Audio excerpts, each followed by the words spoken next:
I worried the man might stop breathing at any moment. Hope you're still alive next time, I muttered, leaving the gloomy library.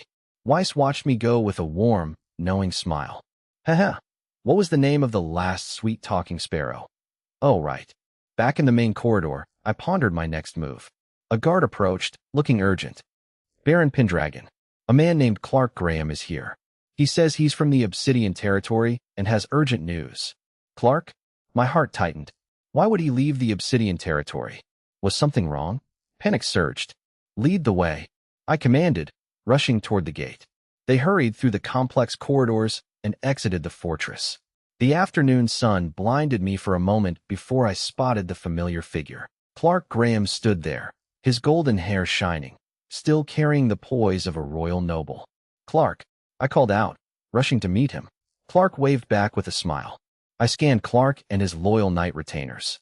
I suppose if you're going to deliver bad news, you might as well look like you're posing for a portrait while doing it. A bad premonition hit me.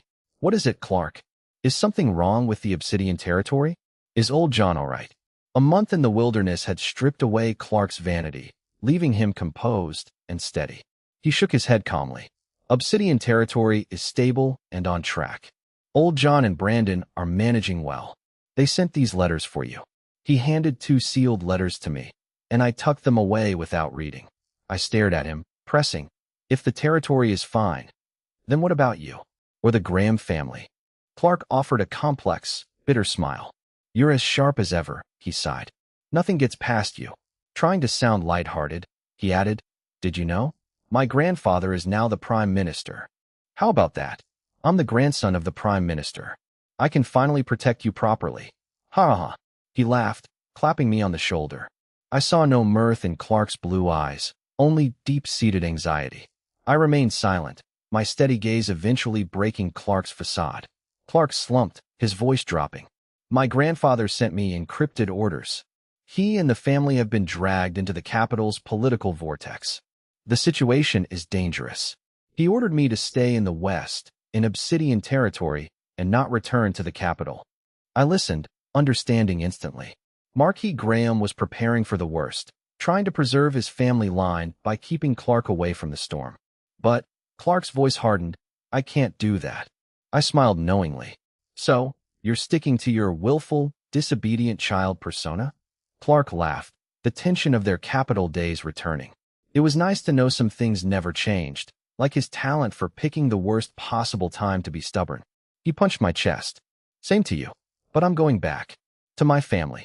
The Graham family has no cowards. We face whatever comes together. Seeing his friend's resolve, I nodded in support, though I felt a pang of regret. It's a shame. I had something that might have broken your golden rampart to give you once you settled. I meant the Moonlight Spring, but Clark just laughed it off. Standing tall with the pride of his house, Clark declared, Thanks, brother. But our motto is, my blade remains sharp. Grahams rely only on the blades they sharpen themselves. External help is just that, external. I respected this knightly pride. Fine, I'll keep it for you. I'll hand it to you myself one day. Clark understood the implication. They would meet again, whether he returned safely or I visited the capital. I'll wait. Clark said, moved. They embraced, patting each other's backs firmly. The twins of the capital, who had supported each other through the wilderness, parted ways toward uncertain futures. Clark turned to his knights. Let's go. He mounted his horse, gave me one last nod, and galloped away from Thorn City. I stood alone, watching the golden figures vanish into the dust.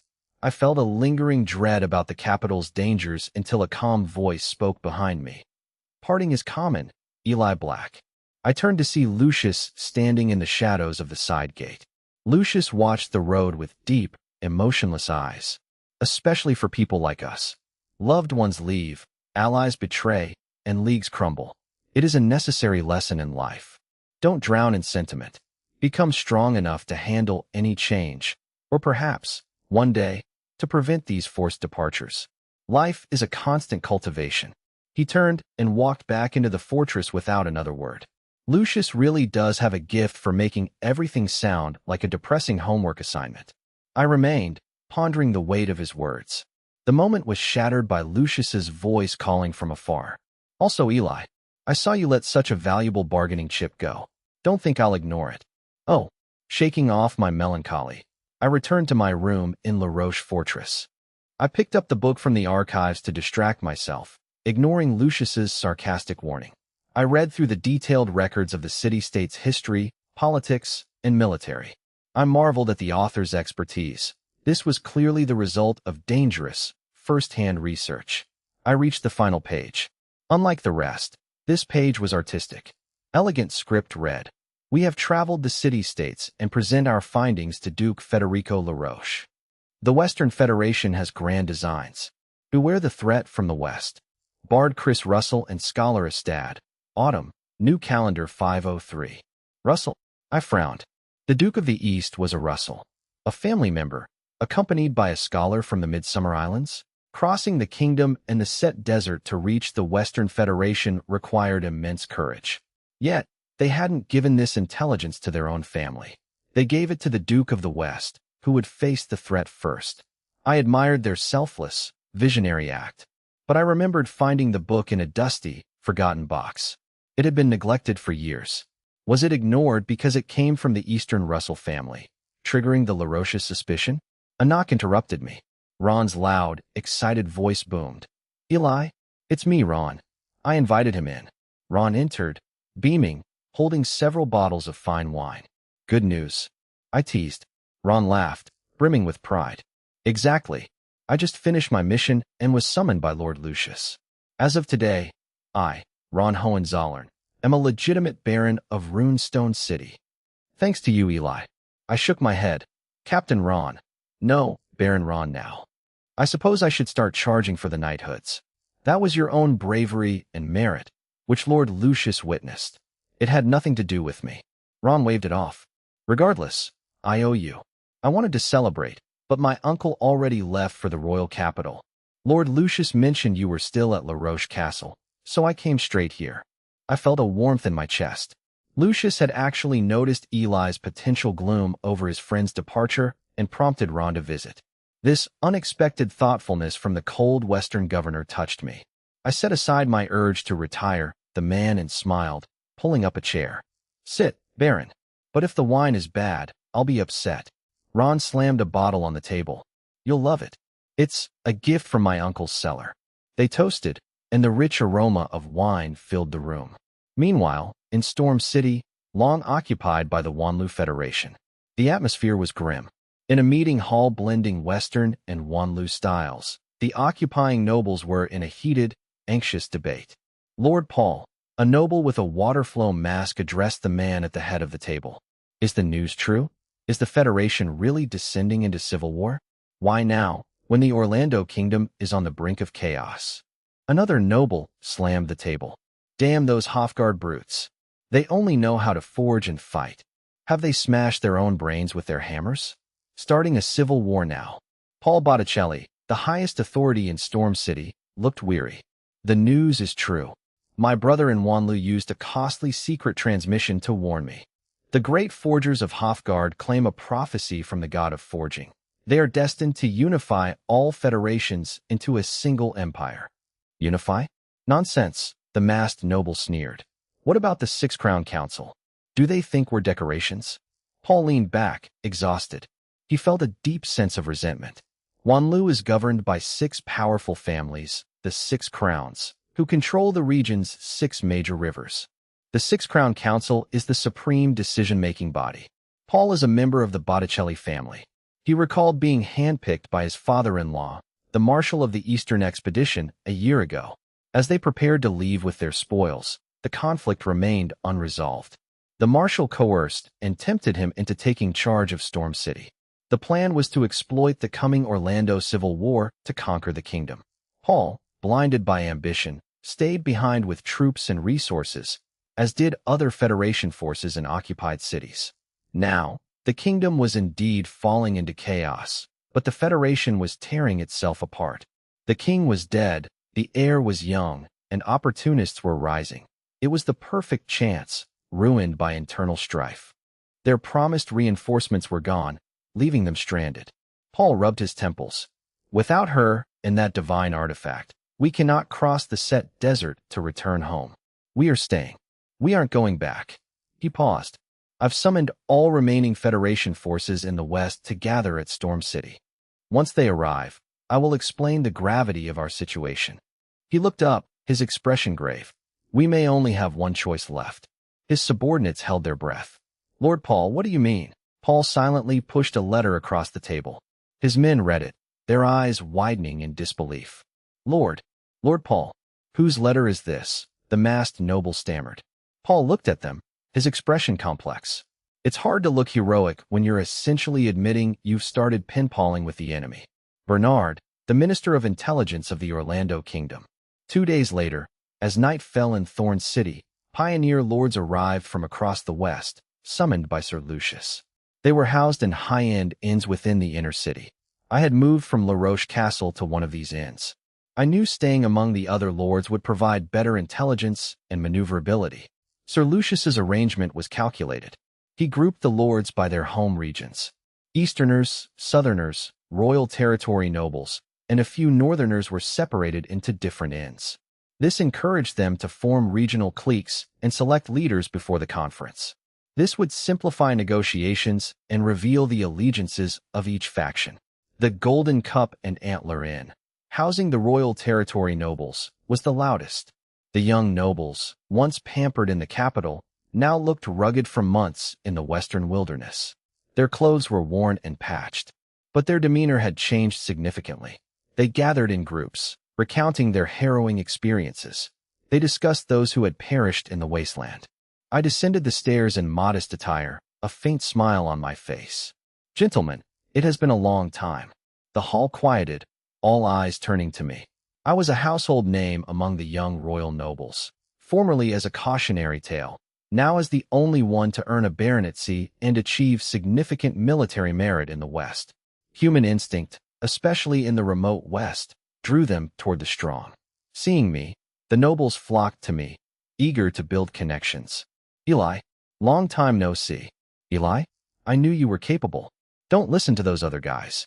Baron Eli, my mother's cousin's husband's brother, married a distant aunt of yours from the Black family. Technically, I'm your nephew. I maintained a gentle smile, mingling effortlessly. I accepted a drink, clinking glasses with both acquaintances and strangers, fueling the lively atmosphere. I occasionally dropped precise, embarrassing anecdotes about the noble's youth in the royal capital, drawing knowing laughter and instantly bridging the social gap. It felt like the old, superficial intimacy of the royal territory. A young knight from the Bernard family seized a gap in conversation to ask cautiously, Baron Eli, why did Sir Lucius suddenly summon all the pioneer lords? Is there a major announcement? Do you have any inside information? Give us a hint. The hall fell silent as everyone turned to me, sharing the same burning curiosity. I set down my glass, looking helpless. Honestly, I know as much as you do. Sir Lucius hasn't told me anything. Seeing their disappointment, I pivoted. However, rest assured, whatever Sir Lucius demands, I, Eli Black, promise to speak up first to protect our collective interests. We must stand united in the western border. My firm stance resonated, winning immediate support. Well said. Baron Eli is a stand-up guy. The hall erupted in cheers, and the self-proclaimed nephew shouted, Since Baron Eli is so capable and responsible, why don't we make him the leader of our Royal Territory Pioneer Lords? Agreed. Support Baron Eli. Leader. The proposal gained instant momentum. I, possessing the best status and reputation, feigned surprise and waved my hands. How can I? You are all talented. The crowd, caught in the fervor, refused to let me decline, their cheers growing louder. Don't refuse, Baron Eli. Who else is worthy? Seeing no escape, I sighed and spoke solemnly. Since you trust me, very well. I, Eli Black, accept this responsibility. I will do my utmost to protect our group's interests. Yes. The hall exploded in cheers. The lords felt they had found their backbone. Suddenly, the heavy wooden door was kicked open with a thunderous crash, silencing the celebration.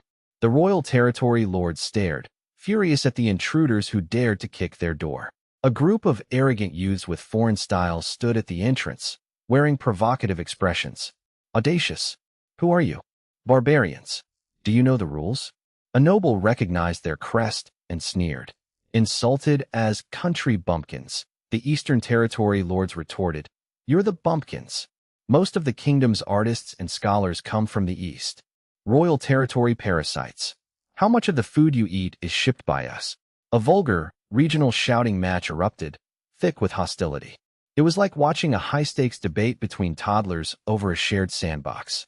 The commotion drew a crowd of other lords and Thorn City residents to watch the spectacle. I, newly minted leader, felt my eye twitch. Seriously? Perfect timing. I just finished my speech, and you're already here to ruin the moment. Despite my annoyance, I knew I had to act as the leader. I pushed to the front, staring calmly at the hostile Eastern lords, my gaze locking onto their leader. It was a woman with fiery red hair tied in a sharp ponytail. She was beautiful but cold, wearing Eastern-style hunting gear with a curved blade at her waist. She scanned the chaotic room, her eyes lingering briefly on me before she signaled her companions to quiet down. I did the same. The red-haired woman stepped forward, ignoring everyone else to focus on me. "Eli Black?" she asked coldly. I noted the Russell family crest on her chest. I nodded coolly. "I am. You are a Russell?" She ignored my question, scanned me with icy eyes, and said, "Shall we talk?"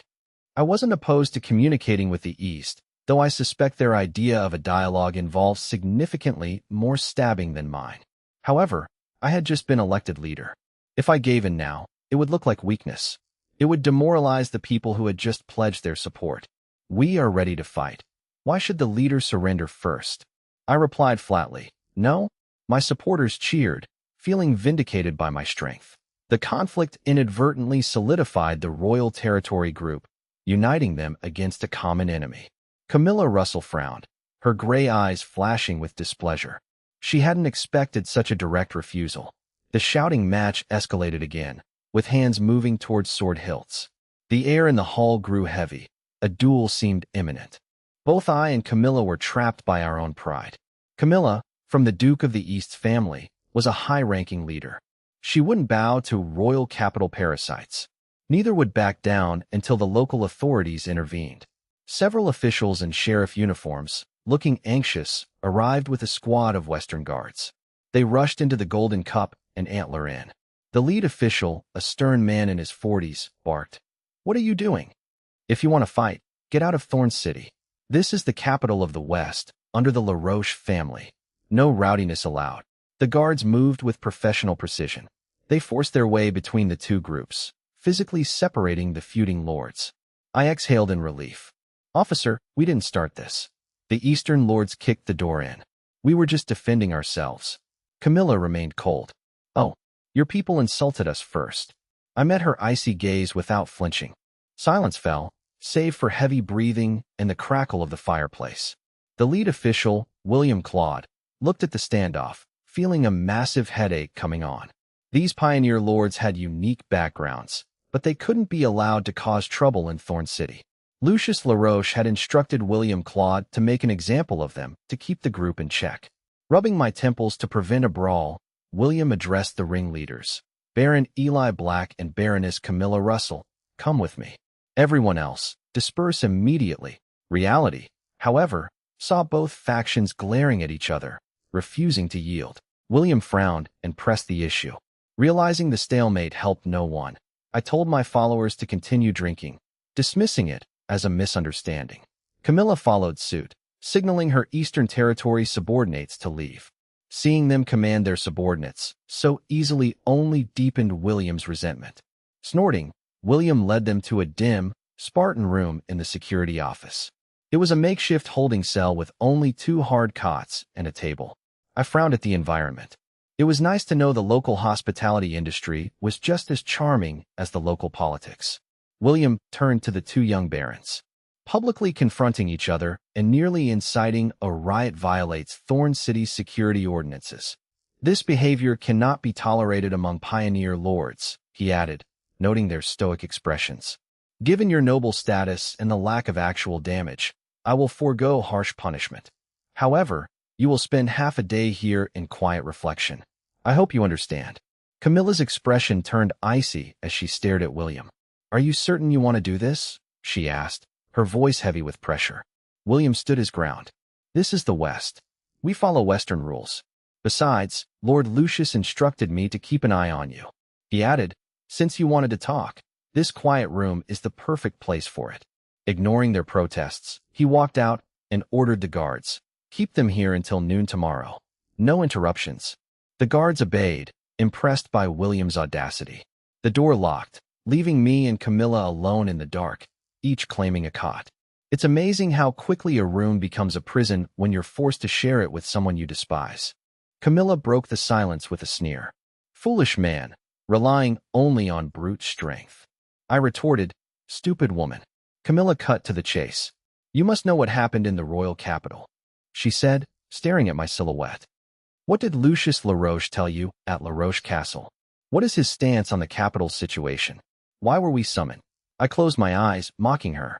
Are you always this stupidly direct? Why would I answer you? Are we close? What did you say? Camilla's voice rose, trembling with suppressed rage. Provoked, she launched a sudden attack. I, caught off guard by her temper, barely reacted. My silver initial rank reflexes kicked in. I instinctively dodged. My right hand shot out, grabbing her ankle. Camilla didn't hesitate, swinging her other leg toward my head. I blocked the strike with my left hand. I twisted her ankle, causing her to lose balance. I pinned her to the floor. How dare you? Get off, she hissed, humiliated. She struggled, but my grip was like iron. Pinning her down, I asked, are you calm now? Camilla stopped, chest heaving, glaring at me in the dark. Get off, she spat. Instead, I held her down and smacked her backside. Apologize. Then we can talk. Camilla, stunned and furious, bit down hard on my exposed shoulder. Are you a dog? I will kill you, she vowed. The room descended into a physical stalemate. The guard outside pressed his ear to the door. He heard heavy breathing, thuds, and muffled shouts. Let go. It hurts, you jerk. Get out. Let go. The suggestive sounds made the guard's expression twitch. He lamented the state of the world. These were noble barons who had nearly fought earlier. How did they end up like this? He cursed William's decision to lock a young man and woman together. It was like putting fire to straw. He nervously continued his watch. Finally, the commotion died down, leaving only rustling and ragged breathing. The guard sighed in relief. Inside, I and Camilla had retreated to opposite corners. I rubbed my bleeding shoulder. I hadn't expected her to bite. Camilla sat on her cot, face pale, rubbing her bruised ankle. Beast! Scoundrel, she cursed. I retorted, are you a dog? They turned away, falling into a tense silence. After a long while, I heard a faint, suppressed sound, a sob. I sighed. Even the strongest had their moments of vulnerability. I turned to Camilla and asked, Chris Russell, you know him, right? Camilla stiffened, her sobbing ceasing. After a long silence, she replied coldly, why should I tell you? Then, she added, he is my father's brother, my uncle. Years ago, he abandoned his position as heir to the Duke to become a wandering bard. How do you know that name? I mused that she was a classic tsundere. I felt genuine admiration for Chris Russell, who had voluntarily surrendered his birthright to his younger brother. To abandon the peak of Orlando's power, a dukedom, simply to pursue the freedom of a bard required immense courage and a profound disdain for worldly status. It was no wonder he had the audacity to travel through the Federation's city-states and document his findings. A truly extraordinary man, I replied. I saw it on the title page of a book. He was a co-author. Camilla seized the opening. Fine, I answered. Now it's your turn. Why did Sir Lucius summon us? Do you know something? I remained silent for a moment, finding her line of questioning odd. Oh, when did I agree to trade information? I was just curious about a Russell. As for your question, why should I tell you? Camilla's chest heaved with indignation at my shamelessness. Apparently, she hadn't realized that turnabout is fair play. Since arriving in the West, her status and skill had made her untouchable. She had never been toyed with like this. Recalling the humiliations she'd faced within her own family, she suppressed her anger and turned away. She faced the wall, forcing herself to sleep. I, satisfied with confirming Chris Russell's identity, closed my eyes as well. After an unknown amount of time, the sound of a lock turning and the door creaking open jolted us awake. Blinding sunlight flooded the room. Both squinted, shielding our eyes as we struggled to adjust to the sudden brightness. A guard's voice, respectful yet tinged with amusement, echoed. "My lords, your time is up. You may leave." Camilla sat up first, smoothing her disheveled hair and clothes. Glancing at me, she felt a surge of resentment. She walked over, kicked my leg hard, and stormed out without a word. I winced, caught completely off guard by her parting strike.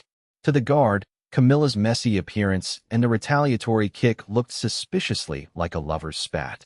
The guard gave me a knowing, suggestive wink, full of admiration.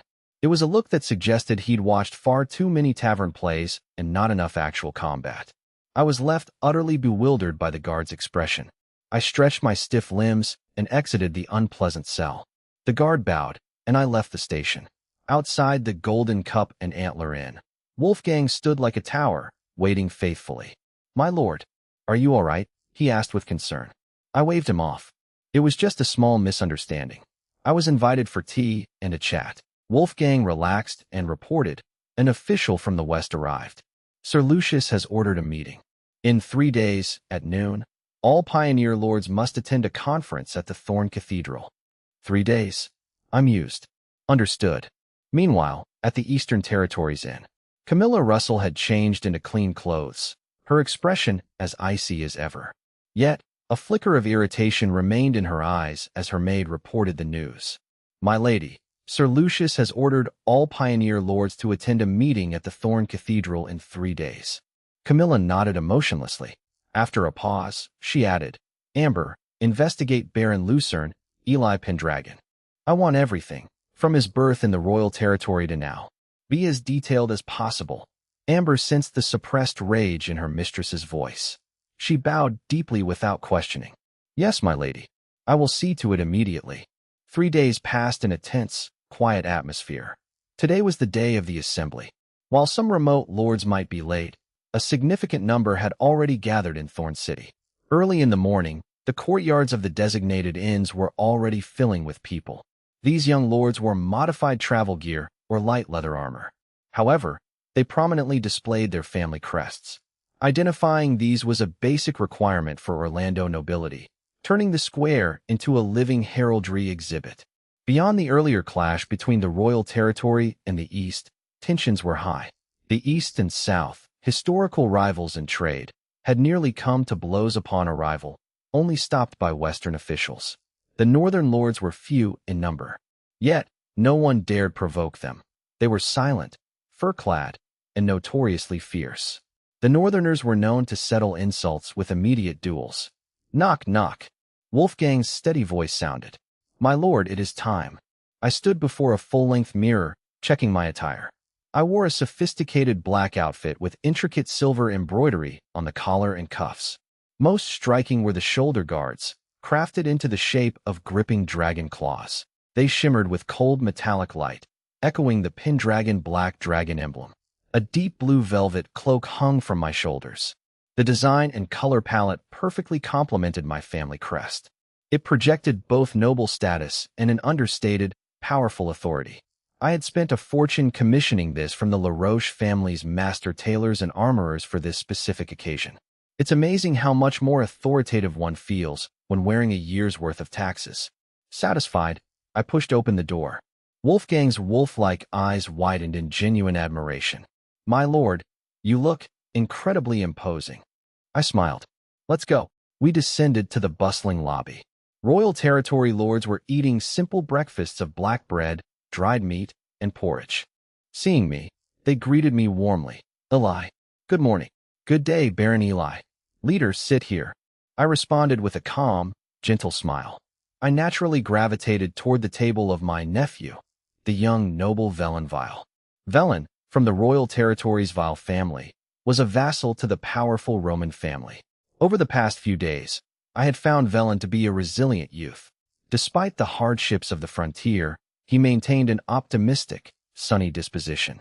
Charismatic and social, he was a natural connector among the royal territory lords. "Lord Alliance Leader, you look sharp today."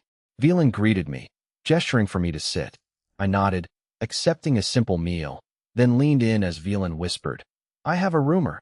Something massive happened in the royal capital. The king had an accident. C-7424, Lucius Laroche's emergency summons must be related to this, Velen muttered. Gyula's Roman, a stout man nearby, overheard and laughed, slamming his ale mug down. Ha ha, Velen, which bard told you that nonsense? The king had an accident.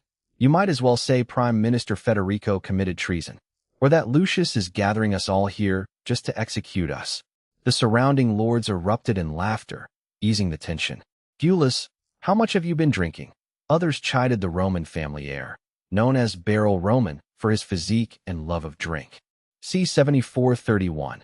I remained silent, finishing my breakfast calmly. Whatever the news, we will know soon at the cathedral. Stay calm and prepared. My composure settled the group. Shortly after, a Western border official arrived at the inn with guards. Lords, it is time. Please follow me to the cathedral.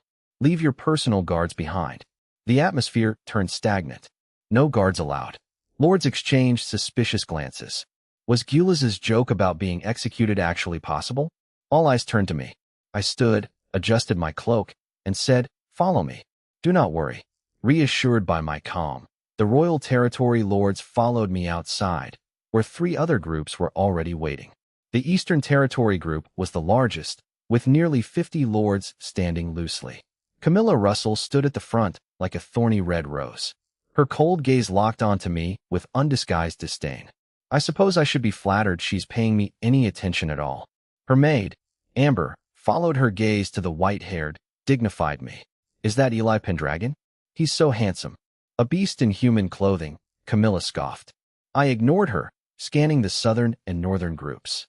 A young noble led the southern lords, while a tall, cold-faced youth led the northern group. A beast in human clothing, Camilla scoffed. I ignored her, scanning the southern and northern groups. A young noble led the southern lords, while a tall, cold-faced youth led the northern group. The northern group radiated an aura of hostility. The 4 groups, representing the kingdom's frontiers, stood in a tense, subtle atmosphere.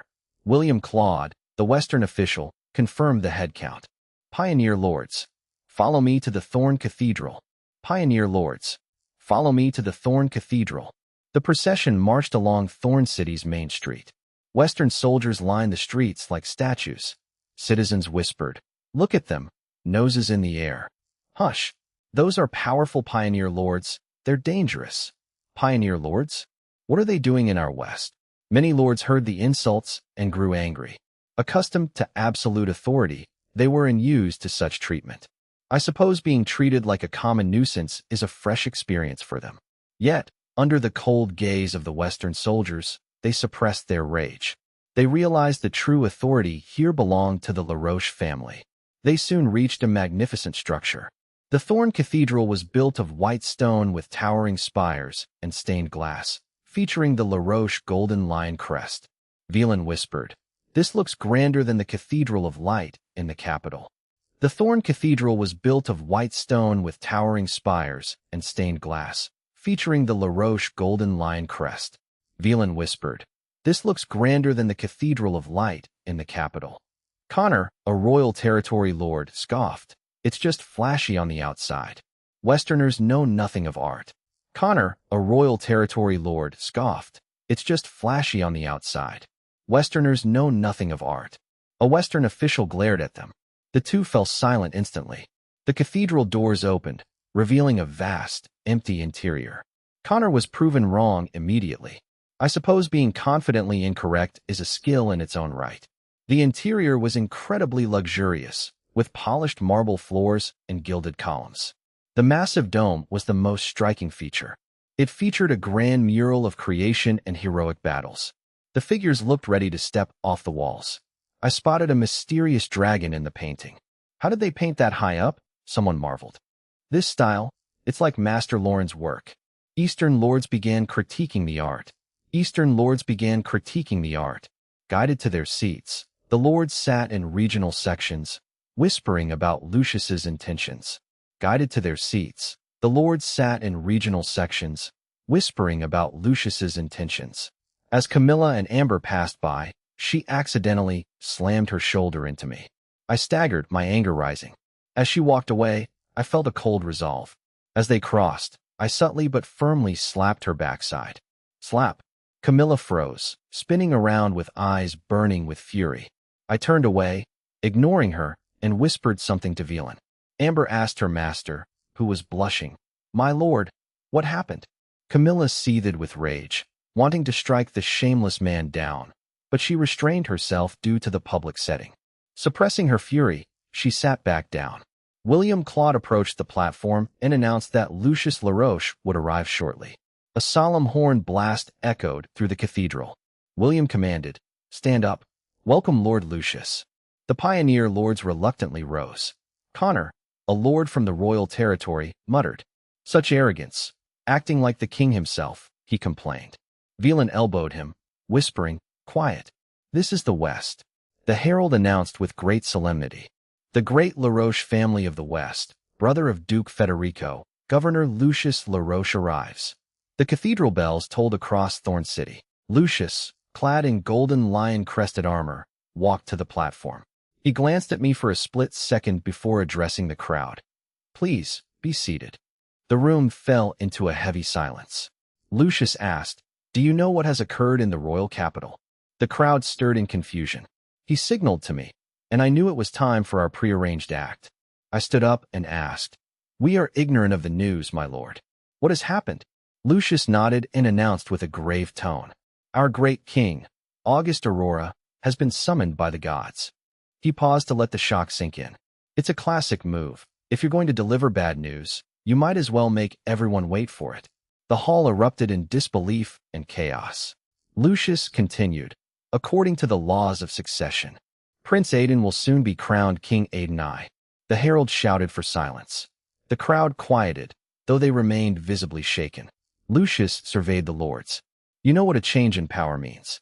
To ensure your safety and keep you from the capital's vortex, I hereby decree all pioneer lords assigned to the West are forbidden from leaving without my approval until the situation stabilizes. This is for your protection." The crowd protested. "Why are you holding us here?" Outrage flared. Many lords had intended to return home immediately. Lucius remained calm, looking toward me, and I braced myself for the next part of the act. I suddenly stood up and shouted, "I object." The cathedral went dead silent as all eyes turned to me. Camilla smirked, thinking, "What a fool." The silence was eerie. No one else dared to challenge the governor. While others grumbled, they feared being made an example of. They knew that being the first to openly defy authority usually ended in disaster. Though I've always been a fan of the dramatic exit. My allies were terrified, trying to pull me back into my seat. "My lord, please sit down. You're challenging Lucius LaRoche." Connor watched in stunned admiration. He couldn't fathom having the courage to speak up like that. Lucius stared at me, seemingly surprised. He asked in a low voice, "Eli Pendragon, do you have an objection?" The room held its breath as I stood tall. "Yes. Your order restricts our freedom. The royal territory lords are especially affected." I gestured to my peers. "Our roots and families are in the capital. We are needed there during this crisis." While other lords felt slighted, the royal territory lords were deeply moved by my defense. They were shocked by my sincerity. "He's actually doing this for us? Is he suicidal?" They wondered. Glass tried to pull me down. "Eli, please apologize to him. We appreciate it, but stop before you get killed." They whispered frantically, but I, sensing the timing was perfect, gave Lucius a subtle nod, a gesture I hoped didn't look like a nervous tic. Lucius suddenly rubbed his temples, his face etched with fatigue and confusion. "Apologies," he said, his voice slowing. "My hearing seems to be failing with age." "Baron Eli, could you repeat what you just said? I didn't quite catch it." The suffocating tension in the room instantly evaporated. Waylon reacted fastest, beaming as he scrambled ahead of me to bow and scrape before Lucius. No, you misheard, Lord Lucius." Baron Eli said nothing. Absolutely nothing. "Please, continue." The other lords from the royal territory caught on immediately, rushing to intervene. They forcibly pulled the standing me back into my seat, pinning me down as if terrified I might jump up again. I suppose being tackled by your own allies is one way to ensure a peaceful afternoon. I reluctantly sat. Lucius nodded, seemingly satisfied. "I see. My mistake." He scanned the room, lingering on the other lords. Then, "Does anyone have objections to my previous order?" Seeing the royal territory lords silenced, The others dared not speak. The dangerous confrontation ended in a farce. Lucius nodded, satisfied. Good. I am glad you understand my intentions. He then shifted gears, dropping a bombshell. I have one more announcement. The room tensed again. I have decided to begin preparations to reclaim the lost western border. Lucius's voice, though quiet, struck like thunder. This is an unprecedented opportunity for you all. The hall erupted in excited whispers. Reclaiming the lost territories? Storm City and the lands occupied by the Federation? This was a real war, a chance for immense glory and endless spoils. Ambition replaced their earlier frustration. Lucius watched them, pleased. You have been pioneering near these lands for months. You know the situation. The scum of the Western Federation still occupy our cities. Your friends who didn't answer the call. They have likely already been slaughtered by those beasts. The lords' faces twisted with resentment and fear. Many had clearly suffered at the hands of Federation stragglers. Kill them all. Reclaim our cities. The crowd's bloodlust ignited. Lucius fanned the flames. Your participation is vital. Glory is yours for the taking. Barons, viscounts, counts, even marquises may emerge from among you. Titles and fiefs, the ultimate desires of every lord. This was why they came to the western border. A grand war was the fastest path to advancement. Their previous concerns about freedom vanished. For the titles, for the western border, the cathedral roared with fervor. Musicians struck up a stirring, martial anthem, pushing the frenzy to its peak. I sat calmly, unmoved. Having seen real combat, I knew the blood and sacrifice hidden behind these promises. Yet, I had to admire Lucius's mastery of manipulation. With a mix of carrots and sticks, Lucius had them in his palm. As the meeting broke up, Lucius kept the 4 regional leaders. Me, Royal Territory, Camilla, Eastern, Ruff, Northern, and Luca, Southern. Lucius's tone softened. Don't be alarmed. I only kept you to ensure a smooth transition. Return to your regions and stabilize your lords. Answer their questions. He outlined his plan. I will advance on 3 fronts. Luca, you will coordinate the center. Camilla and Ruff, you will assist the northern front. Baron Eli, you will assist the south. Don't be pressured. The Western Border Army will be the vanguard. You and your private troops are support and shock forces. Your primary duty is to act as the bridge between my army and the pioneer lords. Ensure orders are followed and coordination is seamless. The 4 bowed. As you command. They left the cathedral, each lost in their own thoughts. Outside, the afternoon sun was blinding. Ruff and Luca departed quickly. They needed to digest the news and plan their next moves. As I prepared to leave, Camilla blocked my path. Her gray eyes burned with complex, turbulent emotions. I frowned. Baroness Camilla, is there something else? A cold, twisted smile curled her lips. I've changed my mind. Killing you is too easy. I'll keep you alive, make you my slave, and force you to lick my boots. Ha ha ha. She flushed with a disturbing, feverish intensity. It's always nice to know exactly where you stand with someone. She turned and walked away with arrogant grace. Her red ponytail swung in the air. I watched her, brow furrowed. Was she insane? What a bizarre fetish. Crazy woman. Shaking my head, I returned to the Golden Cup and Antler Inn.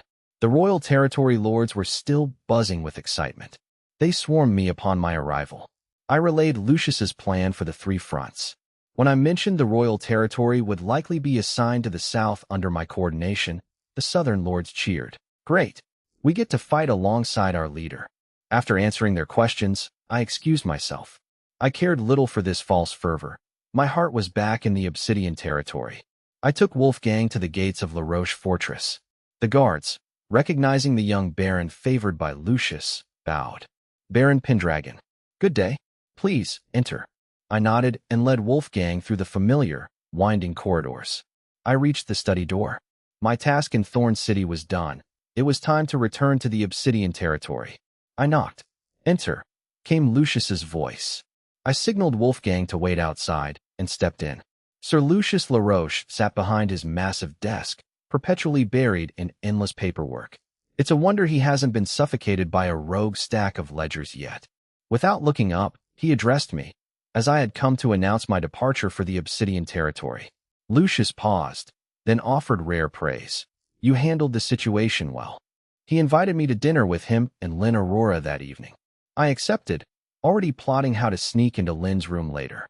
Lucius then shifted to business, noting that the main pressure of the reconquest would fall on the Central Front, specifically Storm City. Consequently, Marquis Marcus Hohenzollern and the bulk of the Western Border's main forces would be deployed to the center. He turned to me, adding, "As for the Southern Front, the focus will be Kyle City and Emerald City further south. The enemy is concentrated but weak there, though the terrain is complex. I intend to entrust the Southern Front to you and Baron von Hohenzollern. What are your thoughts? Do you require an experienced general to assist you?" I was moved. Lucius was not only entrusting me with a vital mission, but also sharing sensitive intelligence. By asking for my input on command, Lucius was clearly treating me as a trusted confidant. "If you keep trusting me like this, I'll end up wanting to take care of you in your old age," I thought, though I maintained a respectful facade. I softened my tone, replying, "I will follow your arrangements, my lord. I am honored by your trust, despite my lack of seniority." Regarding command, Baron Ron and I worked together during the Battle of Runestone City. We have a solid rapport. If you have no better candidate, I believe we and the Western Border troops are sufficient for the Southern Front. Lucius smiled, satisfied. "Ron will relay the strategy to you. The specifics are in your hands." He waved me away. I bowed and turned to leave. Just as my hand touched the doorknob, I paused, waiting. Lucius's voice came from behind, sounding almost like an afterthought. "By the way," I turned, feigning confusion. Lucius gestured toward a mahogany cabinet. "You seem to like tea. Take that tin of green leaf morning dew from the cabinet. It's decent." I froze, stunned by the gesture. Apparently, my reputation for being a tea-obsessed mercenary had finally reached the inner sanctum. I looked at Lucius, who had already returned to his documents as if the matter were trivial. I walked to the cabinet and opened it, revealing the ceramic tea tin. I took a clean white porcelain cup, carefully measured a pinch of tea, and placed it inside. I poured hot water from a silver kettle at the perfect temperature. After brewing, I tucked the full tin into my coat pocket. I placed the steaming cup of tea on the corner of Lucius's desk. I bowed deeply to the seemingly preoccupied Lucius. I exited the room in silence. Inside, Lucius stopped writing, his gaze fixed on the tea. He watched it for a moment, his eyes softening. He took a sip, finding it mellow and fragrant. You've improved," he murmured. Actually, I brewed it exactly the same way as last time." Outside, Wolfgang followed me. Seeing the sun setting, I realized I had time before dinner. Recalling that young Duke Constantine was likely training, I headed to the training grounds. I found the boy sweating profusely, practicing archery with intense focus. The old butler stood by, showering him with praise. "A perfect shot. Your Grace, you are truly gifted. In time, you will surpass every archer in the kingdom, even your uncle and Baron Eli." I called out from the corridor, "Hey, didn't I tell you to relax your shoulders and arms?" Constantine jumped, then beamed with joy upon seeing me, waving me over. I entered the training ground with Wolfgang. At dinner, the atmosphere in the small dining room was warm. Lucius sat at the head, with Constantine on his left, Lynn on his right, and I opposite him. Lucius, for once, set aside his official duties, watching his nephew and grandniece with a softened expression. Seeing Lynn's happiness, Lucius ordered the butler, "Bring the golden sunset my brother kept. Tonight calls for a celebration." The butler smiled. "As you wish, sir. That is the Duke's favorite." The butler returned with an aged jar. I took it, noting its weight and chill. Lucius laughed. "You're in for a treat. This was aged for over 20 years. It's from the best vintage of the Midsummer Islands." Constantine begged for a taste, and Lucius allowed him a small half-cup. I opened the seal, the rich aroma filling the room as I poured. Lynn raised her glass, smiling. "Uncle, let's toast. To us being together." I and Constantine joined in. Lucius, touched, clinked his glass against theirs. "Cheers," they cried. The dinner reached its peak in warmth and camaraderie. By the end, Lucius had drunk a bit too much, his face flushed. His eyes were unfocused, and his gait unsteady as he rose. The butler supported him, whispering, "Sir Lucius has a low tolerance for alcohol. Please excuse him." Constantine giggled at his uncle's uncharacteristic state. I suppressed a laugh and excused myself. I walked Lynn to her room and whispered, "Don't lock your door tonight. I'll come by later." Lynn blushed, pouting, "I will lock it. I'm not waiting for you." She slipped inside and slammed the door. I chuckled and returned to my guest room. Remembering I needed to return a book, I grabbed the detailed guide to the Western Federation and headed toward the library. The halls were quiet, save for my footsteps. At the library entrance, the gaunt, hooded librarian, Talilar Samir, sat in his usual chair, looking up as I approached, looking exactly like a man who hadn't seen sunlight since the previous century. I approached, and the old man chuckled. "Huh, a little sparrow. Out reading so late. A truly diligent sparrow. Ha." I placed my book on the table, listening to the man's labored, wheezing breath. "I'm returning this. You should talk less. It sounds exhausting." Weiss only laughed harder. Don't worry. I might, outlive you yet, I twitched, choosing not to argue with the eccentric elder. I asked, "Weiss, you've been here a long time. Do you know if Chris Russell left behind any other works?" Weiss's clouded eyes flickered in the candlelight. I tilted my head, searching my distant memories before slowly nodding. There is one, a small notebook, kept, Struggling for air, he gestured for me to come closer, pointing to his own back. "Carry me. I can't walk, I was thrilled there was another book, but found the request absurd. I'm a researcher, not a pack mule. Seeing the frail old man, I sighed and crouched down. "Fine, hold on tight." Weiss climbed onto my back with a triumphant wheeze. I stood up, shocked by how light the man was. He felt like a bundle of dry firewood. "Where to?" I asked.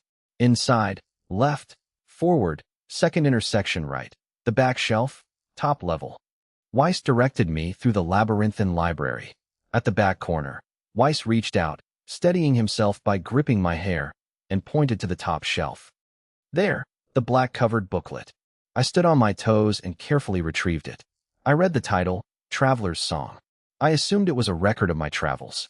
I carried Weiss back to the entrance and set him down. The old man seemed unusually happy, his mouth fixed in a grin. I assumed the man was simply lonely. I held up the booklet. "Weiss, I won't register this one. I'll borrow it and return it next time I'm in Thorn." Weiss waved a withered hand, signaling his consent. As I left, Weiss watched me with a strange light in his eyes. May the forest protect you, child." I didn't return to my room immediately.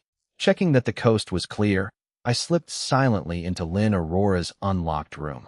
Morning sunlight soon bathed Thorn City. I, Wolfgang Frostclaw, and the Black Raven Knights stood ready at the gates of La Roche Fortress. As we prepared to depart, I looked up at a balcony where Lucius LaRoche stood.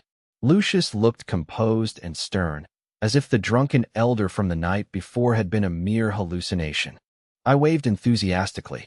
"Sir Lucius, thank you for your hospitality." Lucius hesitated, then gave a small, reluctant wave. He watched until my party vanished at the end of the street. A complex, unfamiliar emotion washed over him. He suddenly remembered his mother, a woman obsessed with ancient divination. She had used him as a subject for her studies of the stars and fate. Once, looking into a crystal ball, she had stroked his hair and said, "Lucius, my child, the gods tell me you will have a son to be proud of, and you will make me proud too." Her passion for divination faded, and the prophecy was forgotten. The prophecy was technically wrong. Lucius never married, but watching me depart, he felt a strange, burgeoning sense of concern and expectation, like that of a father for a traveling son. Why think of this now? Lucius stared into the distance, silent. He shook his head, trying to dismiss the thought. I really am getting old. Royal capital Orlandia. After traveling day and night, the Western delegation arrived at the ancient capital. Marquis Marcus Hohenzollern and Marquis Claude did not rest. After settling the other nobles in the inn prepared by Federico LaRoche, they took their personal guard straight to the Royal Capital Guard headquarters to meet Marquis Toscana Fernando. The three powerful Western marquises exchanged a silent look and headed for the palace. The palace atmosphere had shifted, the number of patrols had tripled.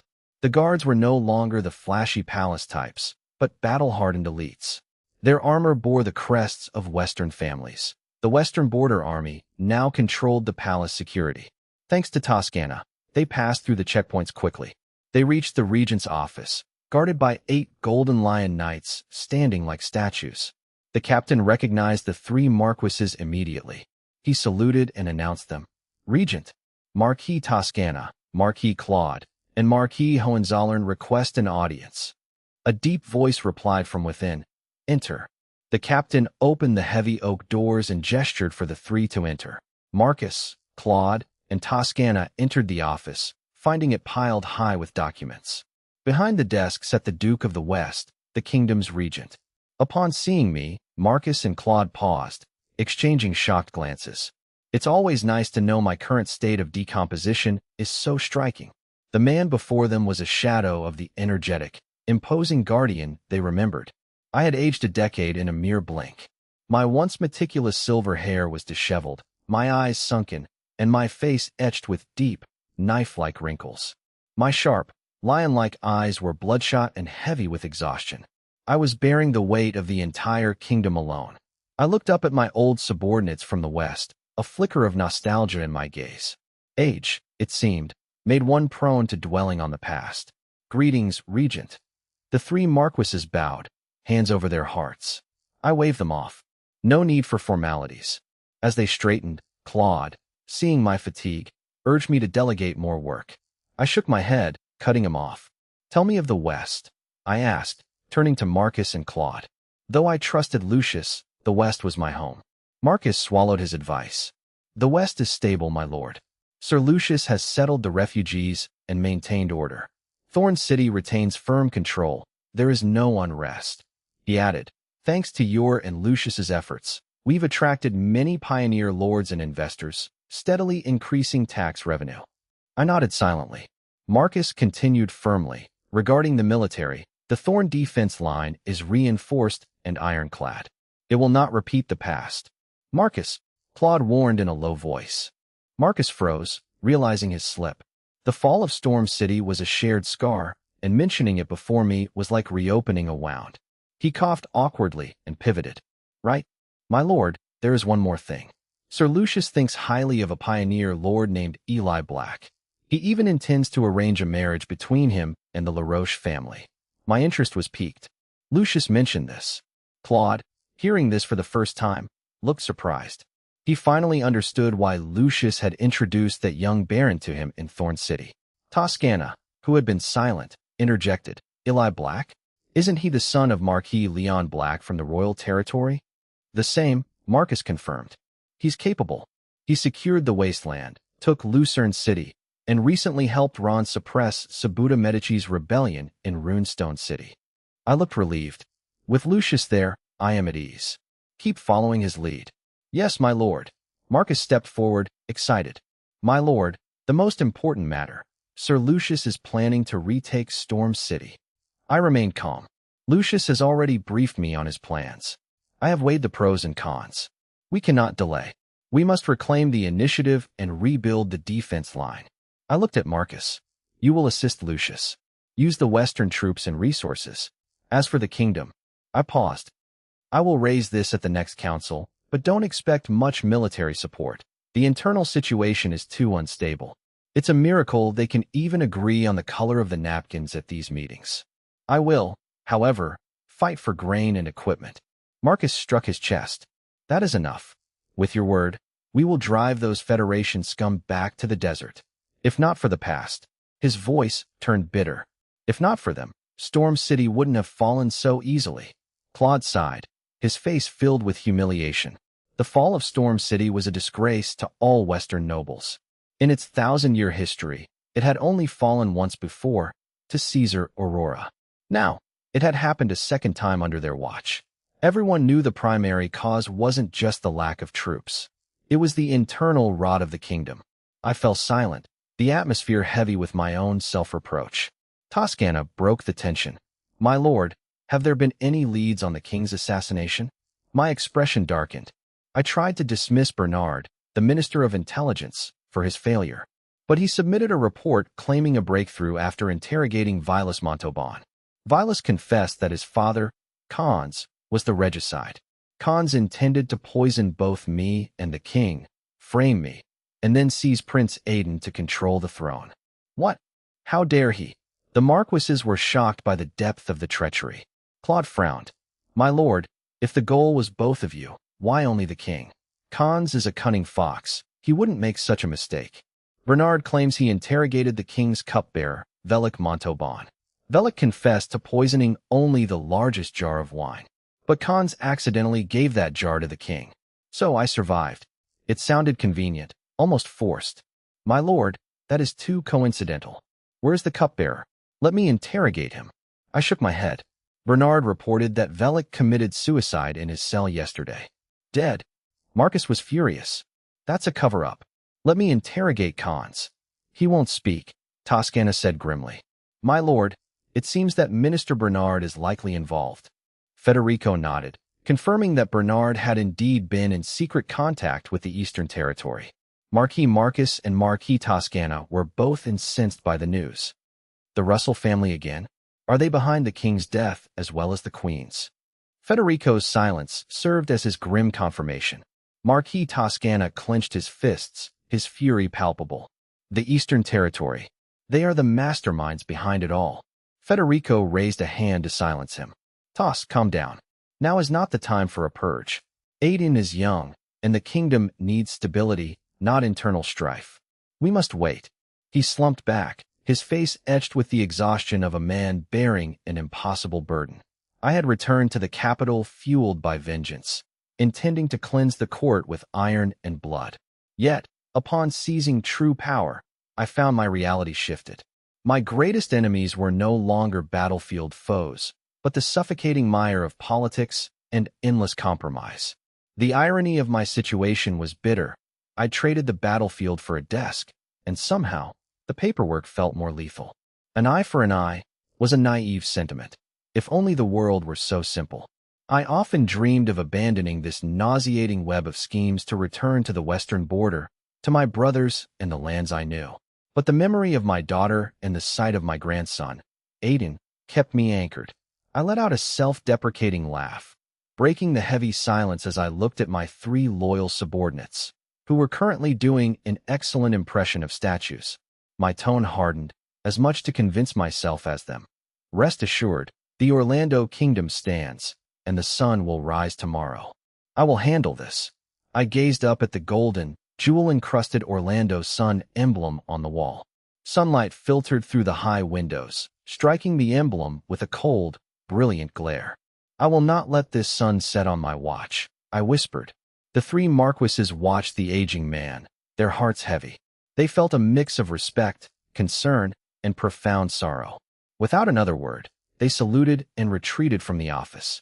As the heavy oak doors closed, the afternoon sun outside failed to dispel the gloom hanging over them. Marquis Toscana sighed heavily. You saw him, the Duke is fading. His unspoken worry was clear. Federico's deteriorating state deeply unsettled them. I have business at the Security Bureau, Toscana said to Marcus and Claude. I'll need a drink later.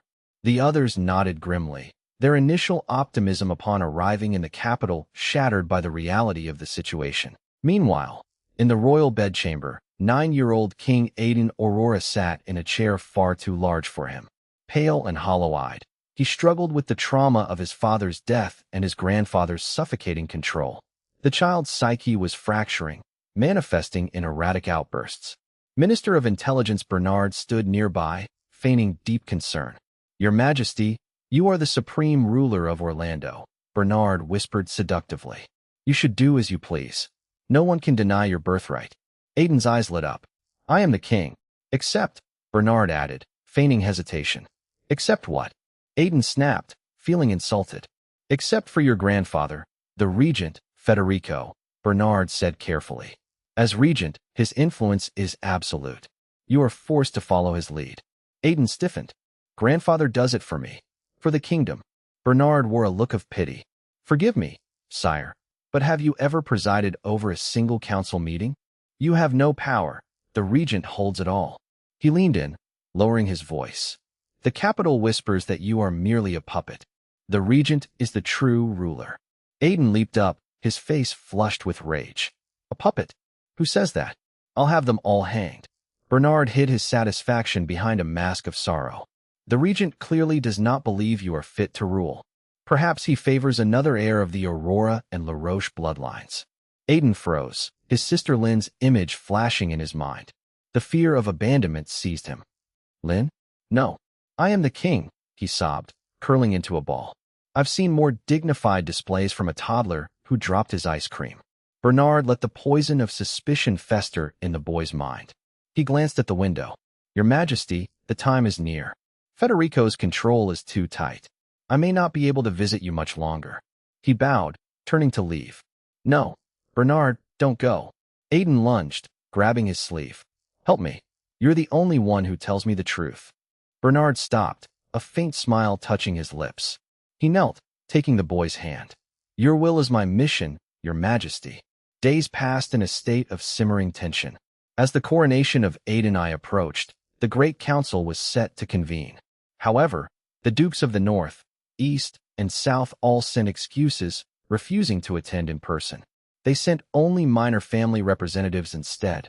This blatant disrespect was a cold slap to those hoping for unity. Federico and Prime Minister Ryan were furious but paralyzed. They were holding a crumbling ship together and could not afford to provoke the powerful dukes. The capital waited in a deathly silence, like the calm before a storm. Though the citizens of Orlandia didn't know the specifics, they sensed the oppression and retreated into their homes. The city felt as if it were trapped beneath an invisible, suffocating web. Everyone waited in silence for the Great Council, a gathering destined to be anything but peaceful, as they braced for their unknown fate. The day of the Great Council arrived. Nobles from all 5 territories of the Orlando Kingdom gathered in unprecedented numbers in the square before the Great Council Hall in the capital, Orlandia. This ancient, grand structure was only opened when the kingdom faced major decisions requiring the collective counsel of the nobility. The official coronation of the new king was undoubtedly the most critical of these matters. Sunlight glinted off colorful family crests and luxurious attire, yet it failed to dispel the pervasive air of hypocrisy. Nobles from different regions formed 5 loose groups, maintaining polite, calculated distances from one another. They wore practiced smiles, engaging in hollow pleasantries with neighbors, creating a noisy, discordant hum. Well, if it isn't Marquis Bourbon? It's been a while. I hear your business in the South is booming. Count Carls, what a coincidence. How have you been? And Don Russell? The gems of the East still shine as brightly as ever. These greetings were merely masks for probing, comparison, and insincerity. Every eye darted around, assessing potential allies and rivals while calculating gains and losses. This was the kingdom's ruling class, stripping away the grandeur of the ceremony to reveal their true, naked nature. As the clamor peaked, the deep, resonant tolling of the council hall's bell silenced the crowd instantly. Everyone reflexively stopped talking, turning their gaze toward the main entrance, which was carved with the kingdom's blazing sun emblem. The heavy doors creaked open, and 2 elderly men emerged, flanked by palace guards. Leading them was the regent, Federico LaRoche, Duke of the West. He wore a solemn black suit with a dark cloak embroidered with a golden lion, followed by the Prime Minister, Ryan Graham. Ryan looked equally grave, clutching a thick scroll representing the kingdom's laws. The nobles recognized the 2 most powerful men in the realm. The crowd bowed immediately, voices rising in a chorus. Greetings, Regent. Prime Minister Ryan. Federico scanned the varied expressions of the nobles, sighing silently to himself. The kingdom's unity was a fragile illusion, yet he had to maintain it. He raised a hand for silence and addressed the crowd. We gather today for a matter of great importance to our future. Witness the coronation of His Majesty, Aiden Aurora, and offer your sacred oaths of loyalty to our great king. He paused, his sharp gaze sweeping the hall. This is not merely a ritual. It is a display of our unity and stability. Remember your responsibilities and honor as nobles. You may now enter. The interior of the hall was vast, with tiered, circular seating designed to accommodate every titled noble in the kingdom. Nobles from the 5 territories were guided to their designated sections. Soon, majestic music drowned out the whispers, and all eyes turned toward the entrance beside the dais. An attendant announced, His Majesty, King Aiden I of the Orlando Kingdom, has arrived, guided by 2 palace servants, a small, thin figure stepped out. Aiden wore a custom-made royal robe, intricately embroidered with golden sun motifs. His eyes betrayed a hint of nervousness as he walked toward the high platform. Seeing his frail, youthful frame, the nobles reacted with a mix of pity, concern, disdain, and disappointment. It was like watching a toddler try to steer a sinking ship. They were about to witness the unprecedented coronation of a 9-year-old boy. As Aiden reached the throne, the tension was palpable. Nobles from the west led the cheer. "Long live King Aiden." It was a signal. The rest followed suit, shouting the same, regardless of their private thoughts. Aiden stood on the dais, his pale face flushing with an unnatural warmth. The roar of the crowd and the illusion of power made him feel dizzy. Prime Minister Ryan stepped forward, unfolding the lengthy decree. Following the tragic passing of the late King August Aurora, the kingdom must move forward. According to ancient law and the royal line of succession, Aiden Aurora, the rightful heir of the great Caesar Aurora, is hereby crowned King Aiden I of the Orlando Kingdom. The hall erupted in performative cheers. Everyone played their part as an actor, cheering not for the child, but for their own survival and interests.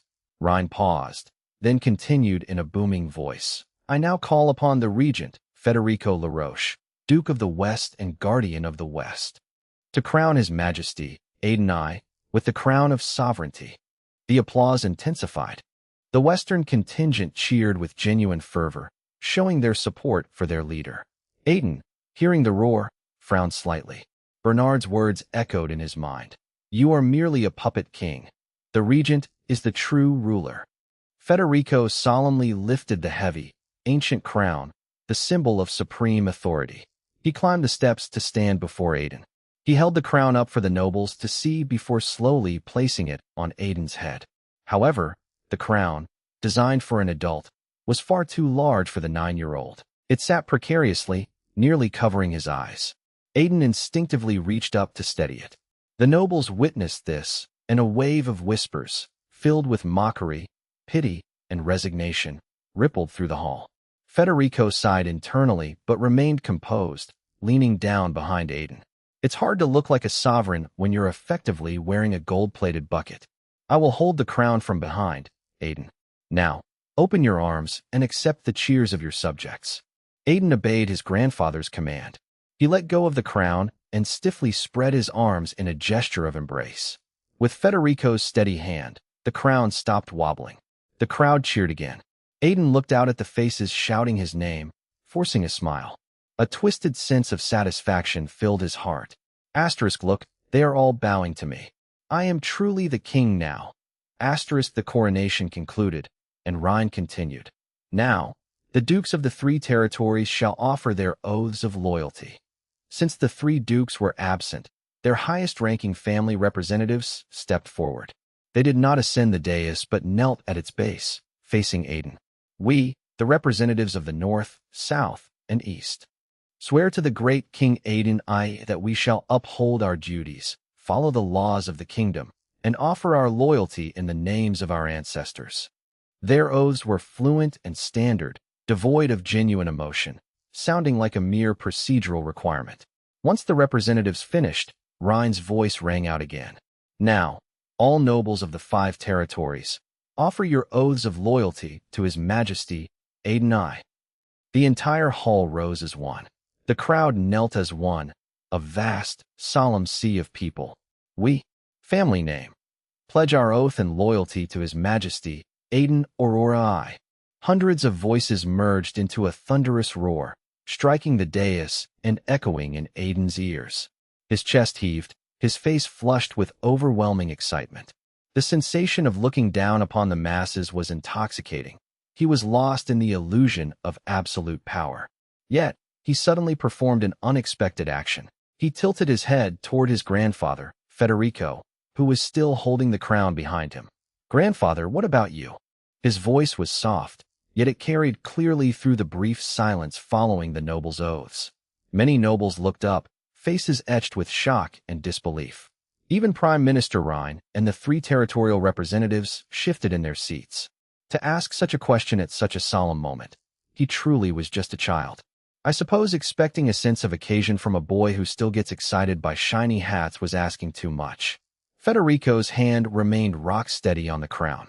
He looked calmly at his grandson and declared, "I, the LaRoche family, in the name of the Duke of the West and all vassals, swear our loyalty to His Majesty, Aiden Aurora I, by the honor of our ancestors." His steady voice instantly quelled the ripple of unease, stabilizing the scene. Hearing his grandfather's oath, Aiden's last shred of doubt vanished. It was replaced by an inflated sense of satisfaction and power. He turned back, a bright, smug smile on his face, scanning the crowd again. Below, the kingdom's nobles remained prostrate. On the dais, he stood alone. "I am the king," he repeated internally, as if to cement it as an immutable fact. It's a bold strategy to base your entire identity on a title you've held for roughly 5 minutes. He did not realize that many of the faces bowed below him now wore expressions far more complex and deep. A day after the coronation, in the regent's office, Federico listened to an urgent report from Bernard, the Minister of Intelligence. "Regent, my best spy reports abnormal troop movements and supply gathering among the Federation remnants in Storm City. They seem to be plotting something. I rushed here immediately to report, fearing any delay." Federico frowned. "Federation remnants? What is the scale? Is the Western Federation Alliance coordinating with them?" This was his primary concern. The West could not withstand another large-scale invasion. Bernard replied quickly, "My lord, our investigations confirm that the Western Federation Alliance is currently embroiled in internal strife, leaving them no time for external aggression. You need not worry about a large-scale attack. These remnants are merely rootless stragglers. I believe Lucius and the Western Border Army can handle them easily." Relieved, Federico said, "Good. Inform Lucius to remain vigilant."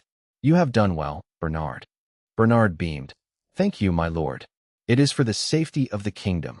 Federico paused, his gaze sharpening. "Bernard, I recall, you are from the East?" Bernard lowered his head further. "Yes, my lord. I am from a poor island called Leia. My father was a humble fisherman. I only escaped that life because the Russell family recognized me and gave me a minor post. I am but a commoner's son, serving the kingdom by divine grace." Federico ignored the nuance. "Leia? Tell me, Bernard, to whom are you loyal? The Duke of Russell in the East, or this kingdom?" Bernard looked terrified, nearly prostrating himself. "My lord, please understand. Though I am from the East, I hold this position only through your trust. The Russell family merely gave me a start. They cannot compare to the kingdom's cause or your patronage. I am loyal only to the Orlando kingdom and to you, Regent. If I speak a lie, may my soul be damned." He trembled. Federico watched him for a long time before shifting the topic. "The South and East have long-standing grievances, do they not?" Bernard replied cautiously. "Yes, my lord. They have been enemies for centuries over trade routes and ports." "I see." Federico made a decision. "Bernard, I am here. I have a secret mission for you. If successful, you will be one of the kingdom's greatest heroes. I am at your command, my lord. I am appointing you as a special envoy to secretly visit the South with Marquis Claude. Your task is to persuade Duke Harkson of the South. Ensure he stands firmly with the kingdom, and with me, in future events. Tell him that once the Russell family falls, all their coveted trade routes and ports, and even parts of the Eastern Territory, can be divided and given to the South as a reward for his support." Federico leaned forward, offering the final promise. "If you succeed, Bernard, that island of Leia is too small for you. Count, Marquis, or even Duke. The kingdom does not skimp on rewarding true loyalty." The promise hit Bernard like a hammer. I suppose the sound of a title hitting someone is always a bit deafening. He gasped, stunned by the sudden prospect of immense wealth. Then, ecstasy and ambition flooded him. "I will serve you to the death, my lord." Federico nodded. A guard announced, "My lord, the royal council is waiting." Federico stood, adjusting his robes, and told the still-flushed Bernard, "Come with me to the royal council." "Yes, Regent." Bernard followed him closely. The atmosphere in the royal council chamber was solemn. Prime Minister Rhine, the ministers of finance, civil affairs, and maritime affairs, and the captain of the Royal Capitol Guard were already seated. They stood as Federico entered. "Good day, Regent." Federico took his seat. "Please be seated. Let us begin." The meeting proceeded with reports on taxes, public works, and security. Federico listened intently, offering clear directives. Bernard sat at the end of the table, trying to remain inconspicuous. It's a bold strategy for a man who looks like he's trying to hide a giraffe in a closet. However, as the Minister of Civil Affairs reported on refugees, a commotion erupted outside. "Your Majesty, the ministers are in session. You cannot." "Insolent. I am the king. Where can I not go? Get out of my way." The door was kicked open. 9-year-old King Aiden Aurora I stormed in, face flushed with anger. Aiden met Federico's calm gaze and felt a flicker of fear. But, emboldened by his royal authority, he puffed out his chest. "Grandfather, I am the king. I shall participate in the council." Federico looked at the silent ministers, then stood slowly. "Of course. Please, take your seat, Your Majesty."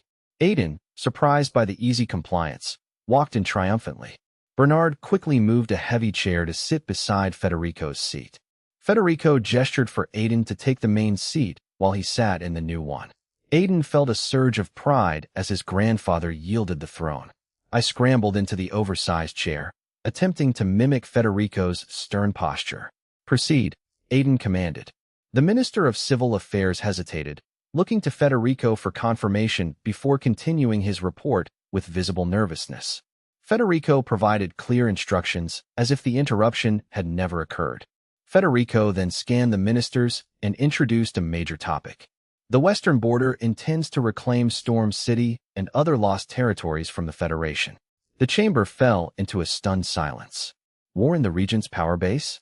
The ministers exchanged uneasy glances, afraid to speak. The kingdom's current finances could not support a major conflict. Under the gaze of Prime Minister Rhine, the Minister of Civil Affairs stood up tremulously. "Regent, reclaiming lost land is indeed a priority. However, the treasury is empty and the land is suffering.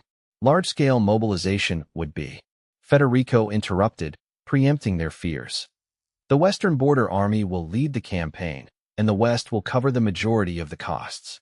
The kingdom only needs to provide surplus weapons and grain. This will not strain the royal territory or the treasury." The ministers breathed a collective sigh of relief. Seeing no personal cost, they were happy to offer their support. Earl Bellin, the Minister of Finance, immediately agreed. "In that case, it is feasible. The kingdom should support our soldiers." The room erupted in sycophantic agreement, praising the regent's foresight. Federico nodded. "Then it is decided. Prime Minister Rhine, coordinate the logistics with the Minister of Finance." Rhine accepted the order. Aiden watched the ministers fawn over his grandfather. Realizing they were ignoring me entirely, my pride vanished, replaced by confusion. It's impressive how quickly a room full of people can pretend I'm just a piece of furniture. As the meeting concluded, the ministers rose.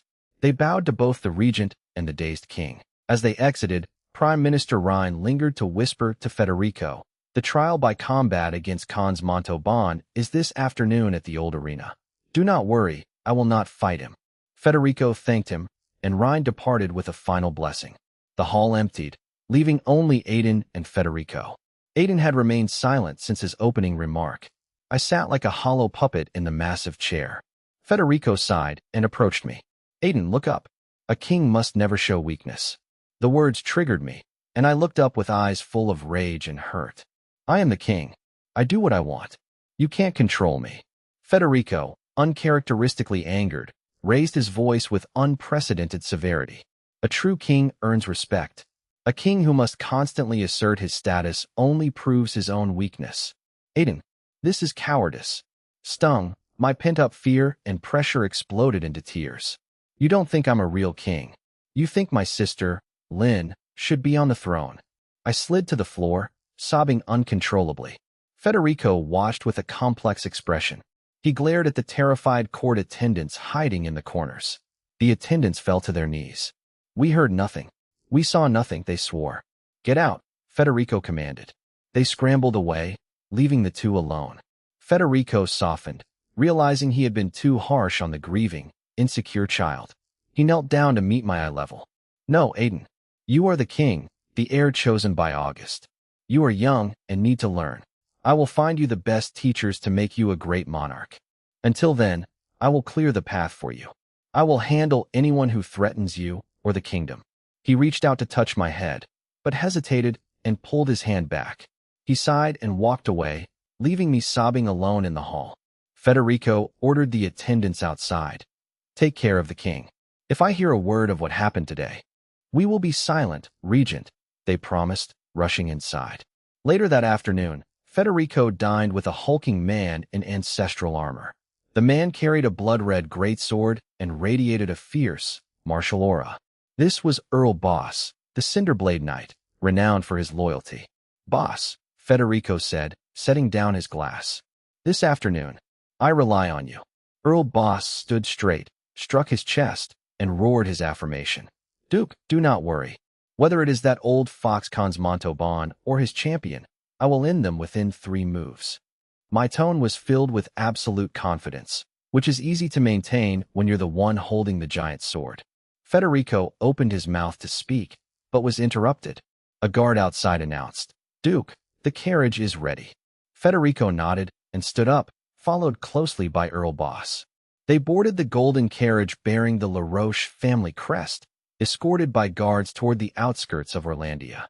Their destination was the Caesar Duel Arena, an ancient stone structure long forgotten by the public.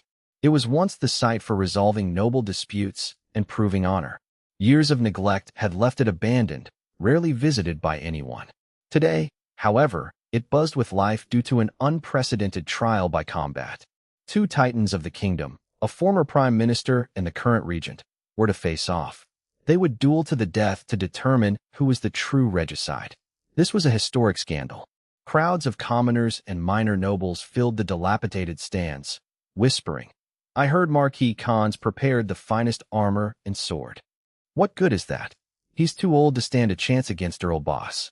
True, Earl Boss is a renowned titled knight. To think 2 prime ministers would duel here. As Federico's carriage arrived, the crowd stirred. The elderly, low-ranking adjudicator in charge struggled to maintain order.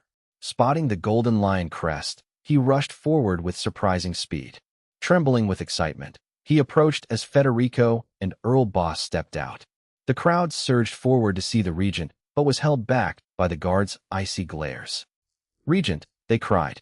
Federico nodded calmly. The old official shoved through the crowd, breathless. He bowed deeply, his voice stuttering with nerves. Our regent. Welcome. I am Prose, the adjudicator in charge of this site. My mother was from Windhowl Town in the west. At the mention of the west, Federico's expression flickered. He reached out to shake the old man's hand. Well met, Prose. Thank you for your hard work. Prose was so overwhelmed he nearly fainted, wiping his hands on his robes before gingerly grasping the duke's fingers. It is my greatest honor. Prose led them through the crowd to the preparation area, where Marquis Cons Montalban already sat. I suppose the man was just waiting to see if he'd be dead by lunch. He wore polished armor engraved with eagles, looking less like a prisoner and more like a statesman. Bareheaded, his hair perfectly groomed, he sat straight, staring coldly as Federico approached. His eyes held no fear, only a deep, bone-chilling hatred. Federico stopped. The 2 old rivals locked eyes, the air crackling with invisible tension. After a moment, they looked away simultaneously, as if the sight of the other was an insult. Prose wiped his sweat and asked, Marquis Cons, will you fight yourself or name a champion? Cons replied, I shall defend my honor myself. Prose then turned to Federico. And you, Regent? Federico, though he would have fought himself in his youth, now carried too much responsibility to risk it. I was tired and burdened. I could not afford to gamble, which is a real shame, because I'm usually quite the thrill-seeker. Earl Boss will fight in my stead, he answered. Boss stepped forward, a towering wall of strength. Prose turned to the crowd to announce the decision. It is confirmed. Marquis Cons will fight personally. Regent Federico is represented by Earl Boss. The crowd murmured, unsurprised. The disparity in strength was obvious. Most expected a one-sided slaughter. Prose climbed the ancient stone platform and shouted, Combatants, take the stage. Cons stood and walked steadily up the stone steps. Boss followed, radiating menace. He carried a massive, blood-red greatsword, his heavy footsteps echoing. The contrast between the hulking boss and the frail Khans drew whispers from the stands. How is this a fair fight? Khans is too stubborn. Quiet. He's a high noble from the royal territory. He was once. That was then. Look at boss. Pros interrupted, calling for silence to begin the sacred oath. Both men raised their swords. They recited the oath in low, echoing voices. Before Caesar and the gods, I volunteer for this sacred duel. To defend my honor. May the holy light witness this fairness. The victor has no shame, the loser no complaints. The solemn oath ended, and pros scrambled off the stage. I declare this trial begun. Boss immediately leveled his great sword, his battle chi flaring. Khans, however, did not move. He stood still, scanning the crowd, clearly hoping to find someone who still thought his speech was a good idea. His voice boomed, silencing the murmurs. People of the royal territory, do you know what I, Khans Montauban, have done for this kingdom? Many in the crowd lowered their heads, recalling the prosperity his policies had brought them. I began as a humble tax official. Khans continued, his voice heavy with sorrow. I climbed to prime minister to restore royal power and suppress the four borders. I fought so that Orlandia would rule, and you could live in peace without bowing to the dukes. Raising his voice, Khans shouted. You all know the dukes of the four borders are ambitious separatists who have never cared for the kingdom, the king, or you. I have dedicated my life and loyalty to this kingdom and to you, yet now I am to be. Enough, Earl Boss roared, cutting off Khans' inflammatory rhetoric. Refusing to let him continue, Boss charged like a scarlet whirlwind, his greatsword surging with terrifying battle chi. Boss held nothing back, aiming to end the fight instantly. Khans, aged and out of practice, tried to block. How could he withstand the peak strength of a titled knight like Earl Boss? Clang! A piercing metallic shriek rang out as Khans' sword shattered under the greatsword's force, sending it spinning away. Khans was struck as if by a giant hammer, stumbling backward to collapse at the edge of the platform. The crowd watched in horror. Some wept and begged. Earl Boss, have mercy. Regent, spare him. He's already lost. Khans struggled to rise, blood trickling from his lips. Ignoring the pain, he glared at the expressionless Federico below. Abandoning his weapon, he used his remaining strength to point at Federico. His voice, raspy from injury and rage, carried clearly across the arena. Federico, look at the public sentiment. You thief of royal power. You hypocritical regent. You oppress the young king to seize power. You are the true traitor of the Orlando kingdom. The four borders have long since turned away from you. Only we in the royal territory remain the true loyalists and the steadfast defenders of the Caesar bloodline. His accusation stunned the crowd into silence. Before anyone could react, Khans picked up his fallen blade and held it to his own throat. Earl Boss froze in his tracks, watching in shock. Lord Khans, no, the crowd cried out. Khans roared his final defiance at Federico.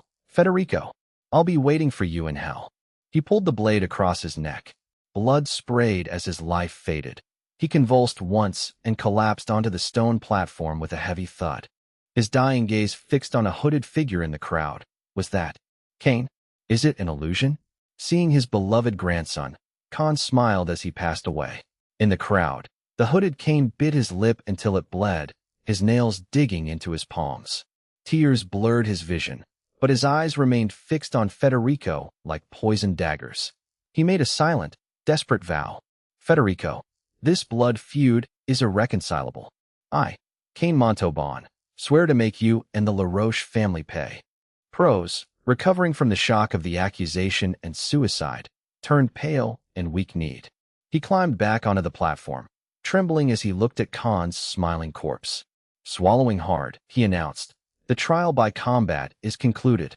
Khans Montauban is the regicide. His words fell flat. The crowd's eyes were fixed on the silent regent, Federico LaRoche. Khans Montauban had executed his final political performance with brutal finality, a bit dramatic for my taste, but he certainly nailed the ending. He had washed away the stigma of regicide from himself. Instead, he branded Federico with the damning labels of usurper, oppressor of the young king, and murderer of loyalists. The ancient arena remained, heavy with the scent of blood and the shock of the onlookers. Western border. After days of travel, I pulled on my reins as the familiar horizon appeared. The outline of the obsidian territory came into view. The crude fortifications had been replaced by tall, sturdy stone and wood walls. Flags bearing the Black Dragon emblem flew high, and patrols stood guard. It now rivaled Lucerne City. Pride swelled in my chest, which is a dangerous emotion to have while sitting on a horse. I took a deep breath and shouted toward the walls. "I'm back." The shout echoed across the plains. When the soldiers recognized the white-haired lord, cheers erupted. "It's the lord. Open the gates." The heavy gates groaned open. I, Wolfgang, and the Black Raven Knights rode into the obsidian territory. The interior was even more impressive. Excited citizens and soldiers gathered to welcome me. They surrounded me, offering simple, heartfelt greetings. I noted the significant changes since my departure. Neat rows of houses had replaced the shacks, forming organized streets. Roads were widened and paved, and workshops hummed with activity. Workers dropped their tools to gather around me. Soon, I was surrounded by cheering crowds. "My lord, welcome back." I smiled warmly at their hopeful faces. "I'm back," I replied. Ulu and Das pushed through the crowd, sweating and beaming. "My lord, you've returned," they cheered, then began dispersing the crowd. "All right, everyone. The lord is safe. Back to work, don't disturb him." The people dispersed reluctantly, still smiling and looking back. Ulu asked, "My lord, shall I summon the administrators for a meeting?" I shook my head, admiring the changes. "Not yet. Let them work. I'll look around myself." I dismounted, handed the reins to Das, and turned to my escort. "You've all worked hard. Thank you for your loyalty. Ulu will register your contributions for rewards." The knights and Wolfgang bowed. "You are too kind, my lord. It is our duty. It is our honor to serve you." I signaled Ulu. "Take them to Esther and ensure they are well fed and rewarded." I dismissed Ulu and his knights, then wandered through my territory. The fields were orderly and thriving, with laborers cheering as I passed. Workshops hummed with activity, and the craftsmen greeted me with genuine respect. I visited the new school, finding satisfaction in the sounds of learning emanating from within. Further out, the rhythmic sounds of the logging camp echoed. My tour of the territory was met with sincere joy everywhere I went. I marveled at how the once desolate land had transformed into a place of order. It's amazing what happens when you stop everyone from dying of starvation. The vibrant productivity and hope for the future lifted my spirits. Acknowledging the excellent work of old John and Sebastian, I reached the fishing grounds, where I encountered a small girl grooming a marmot on the shore. The girl was meticulously brushing the creature. The marmot lounged on a rock, enjoying the water. I recognized the creature and gasped. "Gulu, Lord!" The manager, Sean, hurried over upon seeing me. The commotion drew the attention of the workers and the marmot. Gulu stopped playing, and the girl, Rena, cheered. I waved off the workers and greeted a breathless Sean. Sean wiped his wet hands on his clothes before shaking my hand. "My lord, you've returned. This is wonderful." Sean looked embarrassed as he noticed his daughter holding the squirming marmot.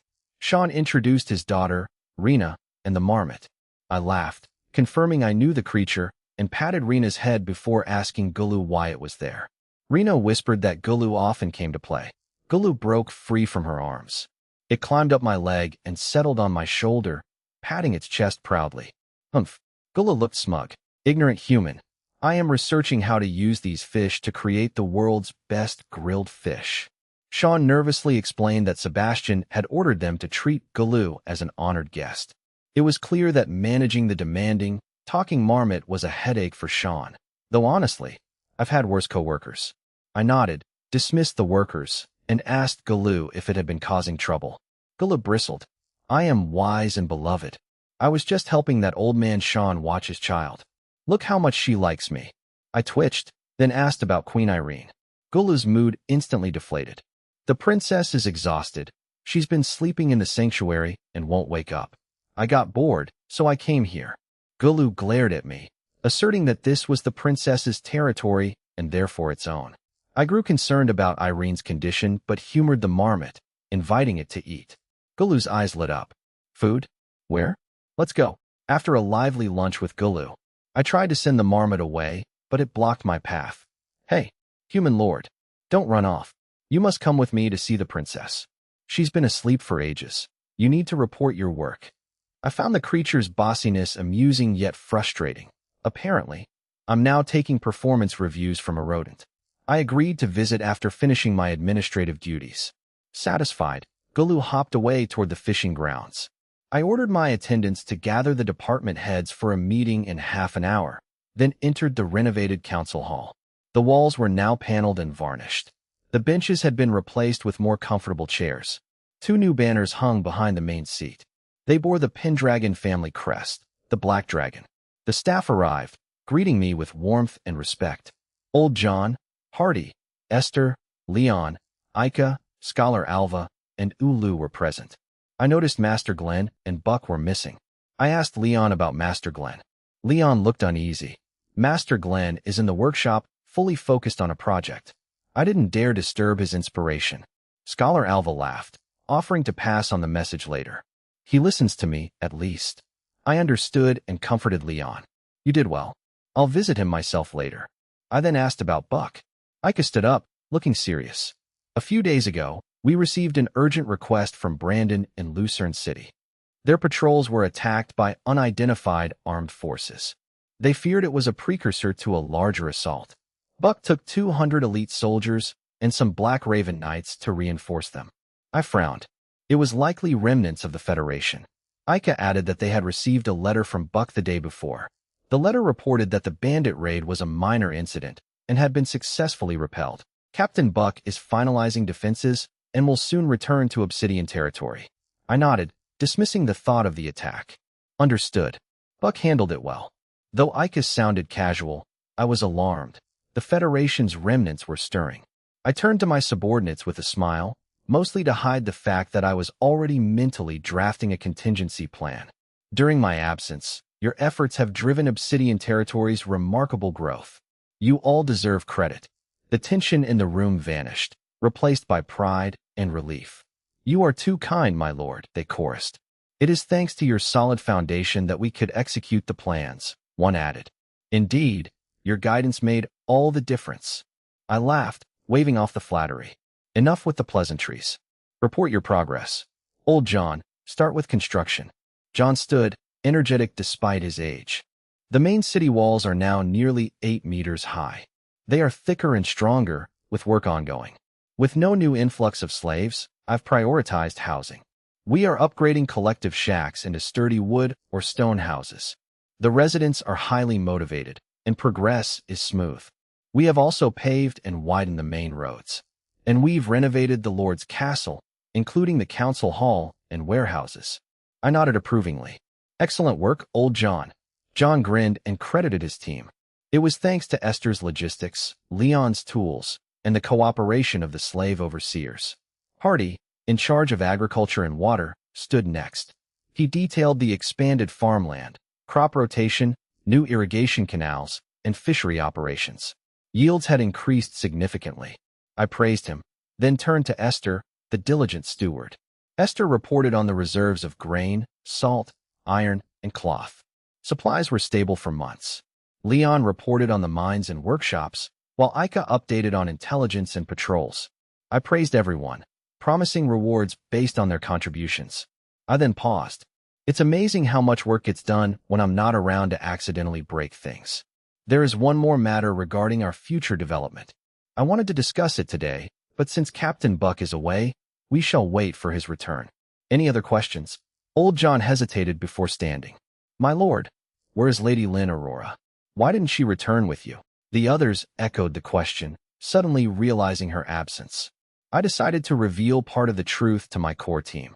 Lynn Aurora has reunited with her kin, the LaRoche family of the West. She is staying in Thorn City for a while. The room erupted in shock. The LaRoche family? Hardy, a native of the West, was stunned. Scholar Alva asked, My lord, what does this mean for our relationship with the LaRoche family? I gestured for calm. It is a complex family matter. I will explain the details once I have sorted things out. For now, let this be known. Meeting adjourned. The subordinates left, whispering about the explosive news. Hardy lingered, approaching me cautiously. My lord, may I speak freely? Go ahead. Hardy lowered his voice. You must work hard to win her heart. If our future heir possesses the noble blood of the LaRoche family, our territory's future will be limitless. He bolted from the room before I could react. I stood there, amused yet thoughtful. It was a valid point, though I hadn't realized my love life was now a matter of regional economic strategy. After the meeting, I headed to the Mithril mine near Nightsong Forest. The guards, veteran soldiers, saluted me with deep respect. The entrance was a hive of activity, with miners moving carts and the sounds of labor echoing from within. Leon, the mine manager, greeted me nervously.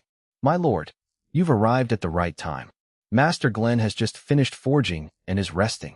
I followed Leon into the mine, reaching a reinforced chamber converted into Master Glenn's workshop. The space was sparse, containing only a forge, anvil, quenching pool, and a simple bed. Several metallic weapons hung on the wall, catching the light. Master Glenn sat on his bed, wiping sweat from his brow. Seeing me, his wrinkled face lit up with a laugh. You're back. Did the great nobles in Thorn City try to tear you apart? I smiled respectfully. Master Glenn, I'm still in one piece, thanks to you.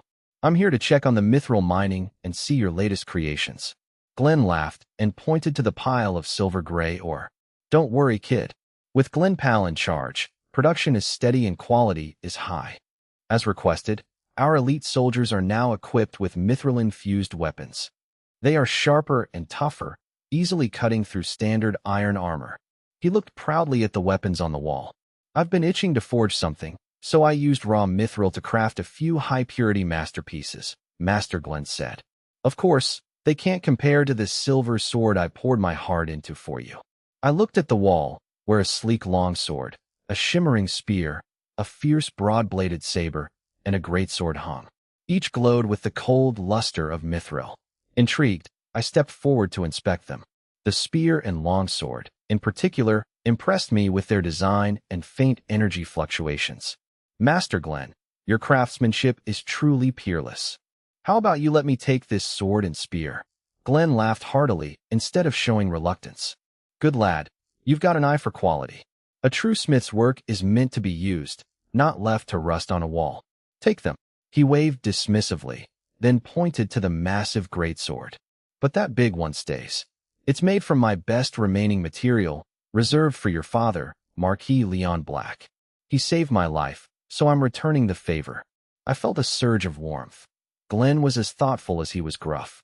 Thank you, master. My father will be delighted with such a gift. I took the sword and spear, noting their excellent balance. I planned to give the sword to Captain Buck and the spear to Baron Ron of Rune City. I then instructed Leon to prioritize all resources for Master Glenn. Understood, Lord. Leon bowed. Satisfied with the new weapons and the mine status, I departed. It's amazing how much more productive people are when you don't actually have to swing the hammer yourself. After notifying Esther, I headed to the fishery to find Gulu. The energetic marmot was splashing in the shallows, playing wildly. Gulu, stop playing, we're leaving. We need to be quick. Gulu surfaced, shook its wet head, and retorted indignantly. Playing? Ignorant human. I am meditating on the power of water, practicing deep cultivation. I twitched at the blatant lie. Gulu swam ashore and shook itself dry, spraying water all over me. Ha ha. Gulu laughed, clutching its belly. Drink Gulu-sama's bathwater for daring to command me. I glared at my wet robes, my patience wearing thin. I kicked Gulu's round belly.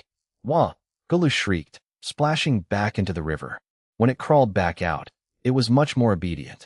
I grabbed some desserts and food from the territory. I and the bedraggled Gulu set off for the elven sanctuary deep in the Nightsong Forest. I walked briskly, leaving the short-legged Gulu panting behind. Slow down. You hateful human. Gulu-sama. Gulu-sama apologizes, okay? Seeing I wouldn't stop, Gulu grew desperate. It lunged forward, bit my pant leg, and scrambled up. It collapsed on my shoulder, gasping for air. I sighed but let it stay. Soon, the sapphire-like lake appeared. The mirror-like surface was breathtaking. It never gets old, I remarked. I tapped Gulu. We're here. Open the gate. Gulu turned away. I didn't hear you. I'm tired. Beg me properly. I simply grabbed the marmot and tossed it onto the ground. Ouch, Gulu squeaked. I ignored it and called to the lake. Valerian, open the gate. Gulu, scrambling up, burst into laughter. Ha ha, you think a noble star-reflecting tide dragon, our sacred beast, would listen to you? The laughter died as the lake rippled. A massive blue dragon had emerged, its scales shimmering, its deep eyes fixed on me. Gulu jumped up, pointing at the dragon. Valerian, you traitor, you've embarrassed me. I felt the suffocating dragon pressure and swallowed hard. I thought, the one who should be embarrassed is you, not me. I forced a friendly smile, mostly to keep my face from freezing into a mask of pure terror. Respected Valerian, I am Eli Black. I seek an audience with Princess Irene regarding an urgent matter. The dragon stopped a meter away, its breath cold. Valerian, don't eat him. He's the princess's guest, Gulu yelled. Suddenly, a clear, confused girl's voice echoed in my mind. Human Eli, I know you. The princess is in the sanctuary, but she told me to say she isn't. I was speechless. Apparently, the dragon's primary job description included being a terrible liar. I looked at the confused dragon. I tried to reason with the peculiar creature. Respected Valerian, are you sure you heard right? The princess is inside. Why would she say she isn't? And look, Gulu brought me here. Valerian's eyes blinked, pondering. Silence fell. Finally, the girl's voice returned, sounding enlightened. Oh, you're right. I must have misheard. The princess must have said is. I'll open the bridge. Valerian opened its maw, and the water parted to reveal a transparent tunnel. Gulu stomped over. It stood akimbo, shouting at the massive dragon. Hey, you silly dragon. I told you many times. Only open it when I tell you. You're making Gulu-sama look bad. I watched in shock. A tiny marmot was scolding an ancient dragon whose head was the size of a house. Even more unbelievable, Valerian lowered its head. It let out a whimpering sound, looking genuinely innocent. Gulu crossed its arms, laughing triumphantly. Know your mistake. Listen to Gulu-sama next time. Having disciplined the dragon, Gulu waved at me. Let's go, you hateful human. Follow Gulu-sama. It hopped onto the stairs. I suppressed my bewilderment and followed, passing through the white jade gate into the sanctuary. Gulu sprinted toward the glowing throne. Princess, you're finally awake. Gulu is back, and I brought that silly human for you. I strode into the hall, my gaze immediately locking onto the familiar, exquisite figure upon the throne. Queen Irene wore her simple yet noble elven attire, her silver hair cascading like moonlight. Her deep eyes watched me silently as I bowed respectfully. Eli Black, reporting to your highness. A cold, scrutinizing gaze immediately swept over me. I tensed, holding my bow and barely daring to breathe. Gulu scrambled up the throne and dove into Irene's arms.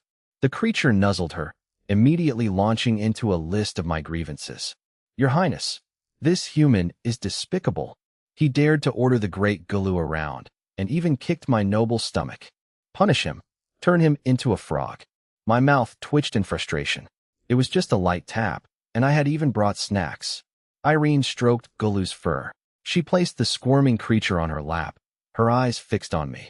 Quiet, Gulu, she said, her voice cool.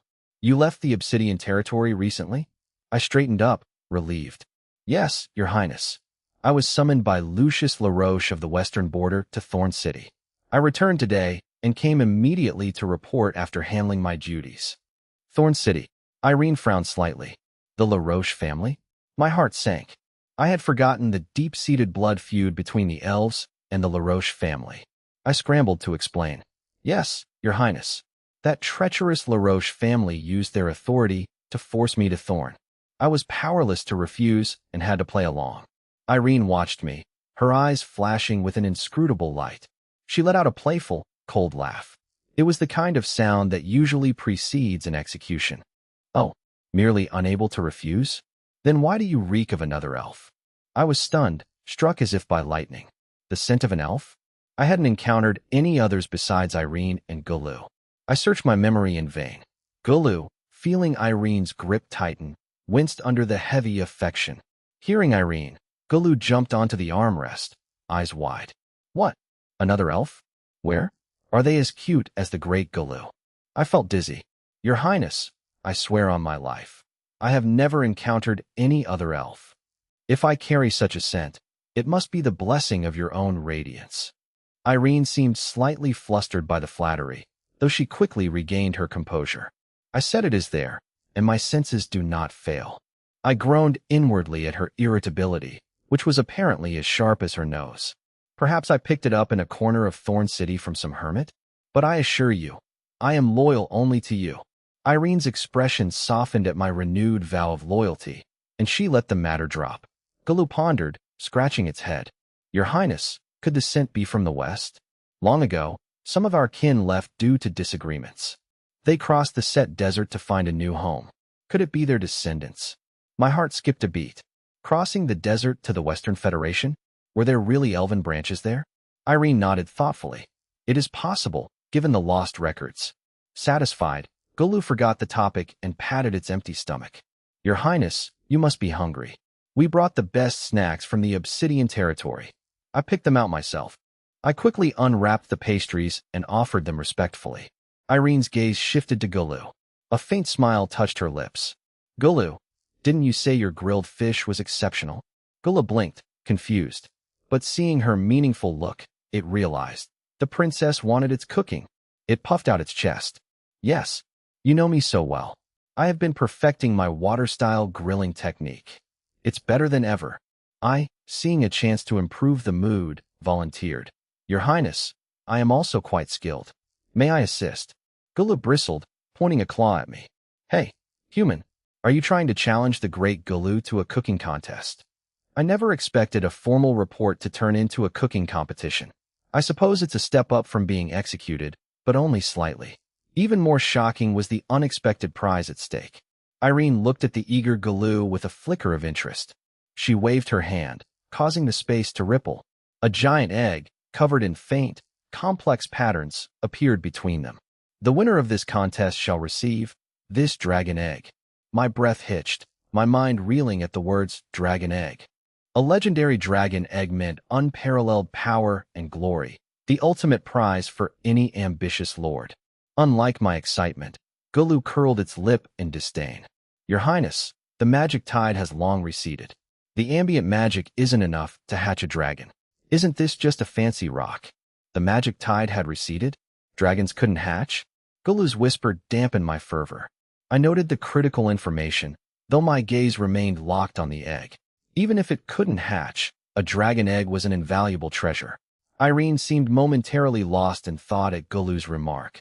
I urgently stopped Queen Irene as she moved to retract the dragon egg, insisting it was the perfect prize for our wager. Irene watched my eagerness with amusement, recalling my previous interest in Valerian. Galoo protested the rock, but I remained firm. Irene silenced them, declaring the egg the official prize. She told Galoo that if it won, it could demand an equivalent favor from me. Galoo considered this and pointed at me with a mischievous grin.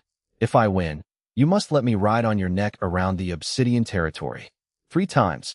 Irene glanced at me, a faint smile touching her lips. Though I twitched at the prospect, I agreed for the sake of the egg. Galoo preened in triumph, clearly unaware that my dignity had already left the building. Irene signaled to start with a wave of her hand. 2 sets of grilling tools and 2 plump, iridescent 7-colored moonlight fish appeared. The fish were clearly magical, pulsing with vitality despite being out of water. I felt the potent energy within the fish as I gripped it. I focused, expertly scaling and gutting the fish before scoring it and skewering it for the grill.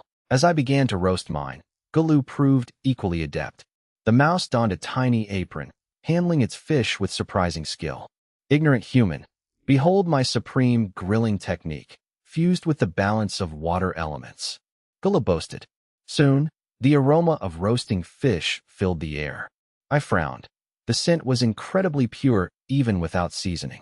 As the space rippled, Valerian's dragon head poked in, begging for a taste. Irene used a transformation spell, turning the dragon into a small girl with blue horns. I marveled at the magic but refocused on my cooking. Both finished. Mine was golden and savory, while Galoo's featured a complex, secret sauce. The young Valerian drooled, staring hungrily at the plates. Irene tasted my portion first, savoring the flavor. She closed her eyes, clearly delighted by the taste. She praised the natural sweetness of my fish. Then, she turned to Gulu's. Valerian snatched a bite from Gulu's plate, earning the mouse's ire. Irene tasted the remainder, her eyes brightening with surprise. The seasoning was sophisticated and layered, a massive improvement for Gulu. Gulu danced with joy at the praise. Valerian quickly devoured the rest of Gulu's fish, leaving only bones. She eyed my remaining portion hungrily. Irene gently blocked her, claiming the rest for herself. Irene judged the contest. Gulu's seasoning was too overpowering, masking the fish's natural essence. My preparation, however, perfectly preserved the fish's inherent freshness. I won.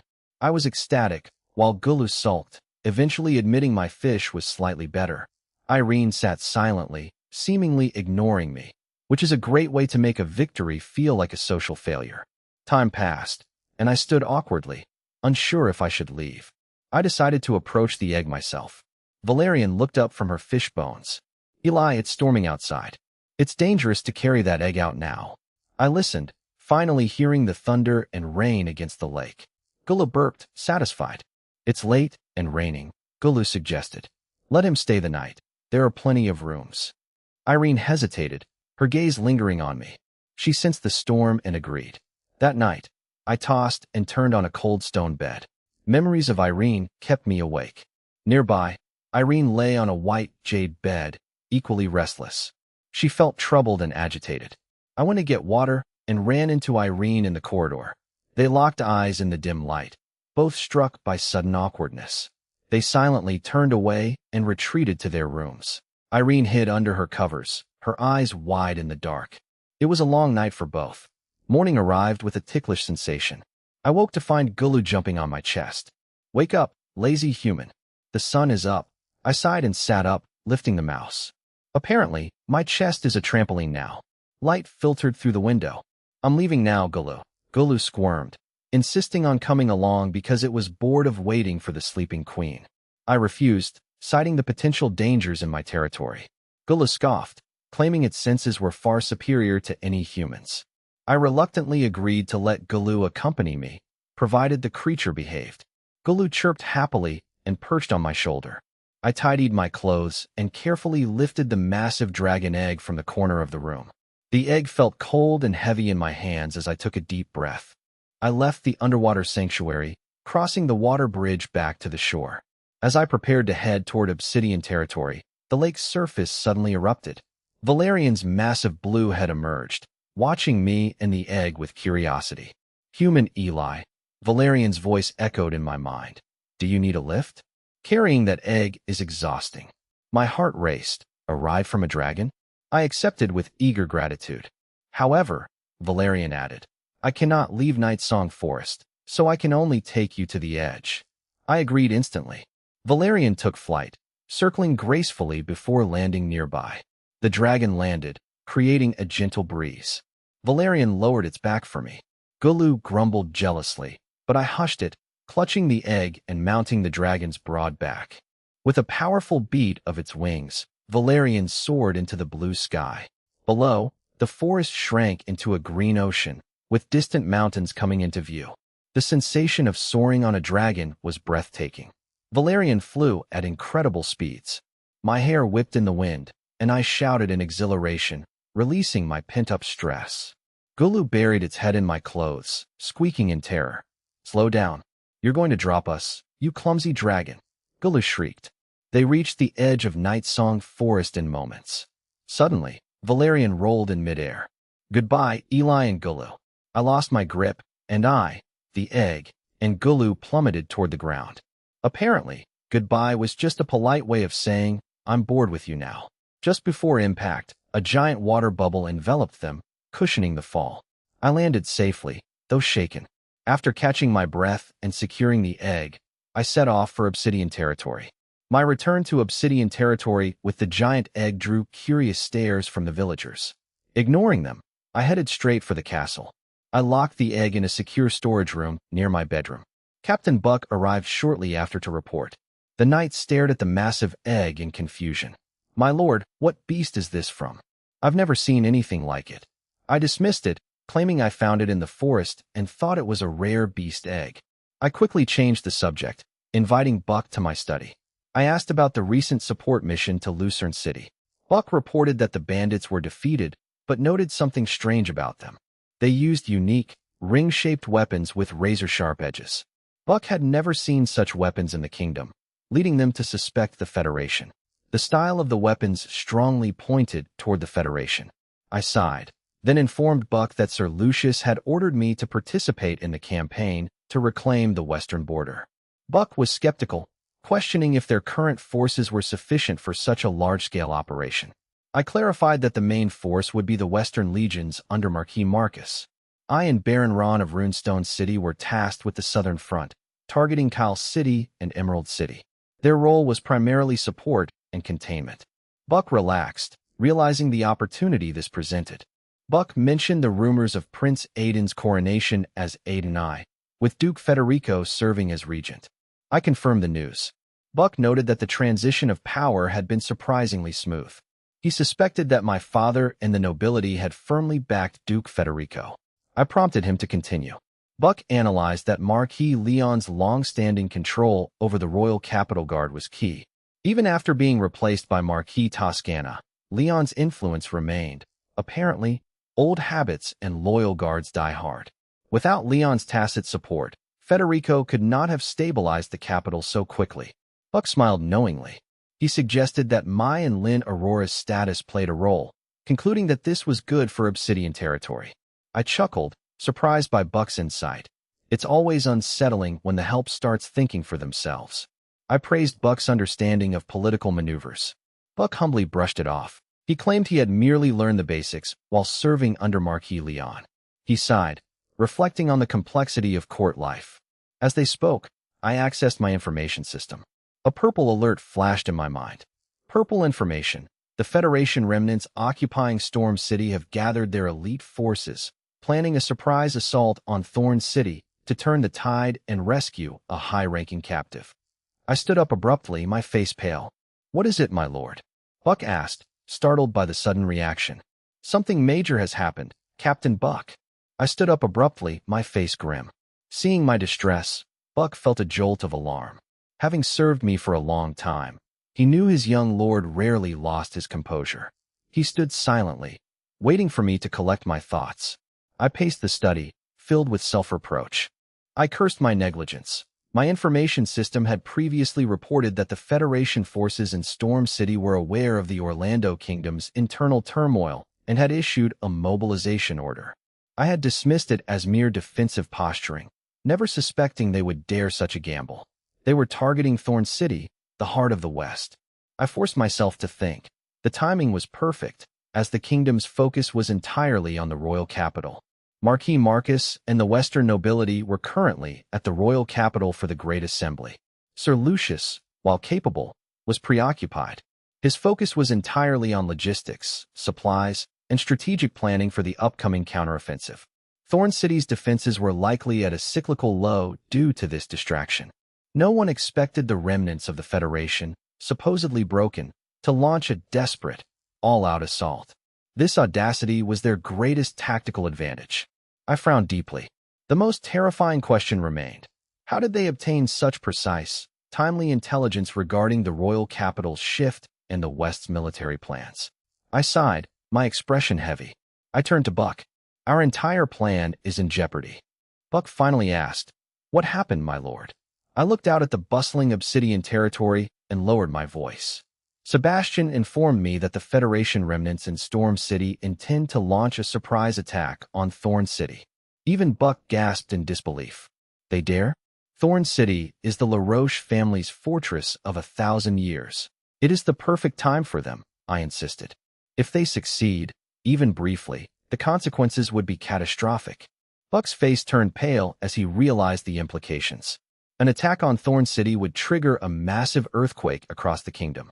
The LaRoche family's prestige would crumble, and without Federico to suppress the vassals, the West would descend into chaos, ending all plans for reclaiming lost territory. Opportunistic factions would surely seize the chance to trigger a civil war. It's always nice to know that when things go south, Everyone is eager to help them go further south. We must prevent this. We need a decisive victory, I declared. This concerns the fate of the entire West. Buck, I must leave the territory in your hands. I must go to Thorn City to warn Sir Lucius personally. Buck nodded, understanding the necessity. I understand. The bandits we encountered near Lucerne City were likely their scouts. The road is dangerous. Let Wolfgang and I escort you with a squad of elite knights. I shook my head. Speed is of the essence. A large group is too slow. I will rely on the old butler. Buck's expression relaxed at the mention of Sebastian.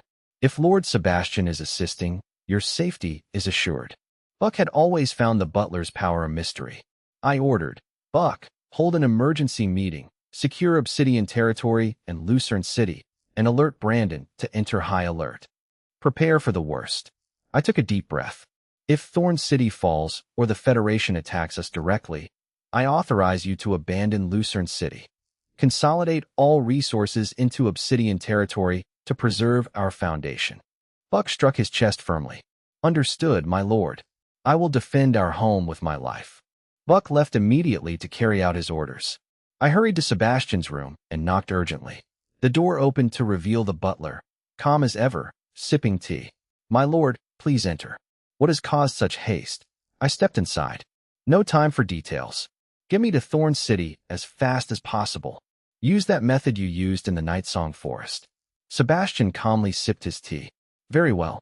But please, wait until I finish my tea. I suppose the world-ending threat can wait for a proper steep. Forget the tea. I'll give you all the top-tier green leaf morning dew I got from Sir Lucius. Let's go. Sebastian's eyes flickered with interest.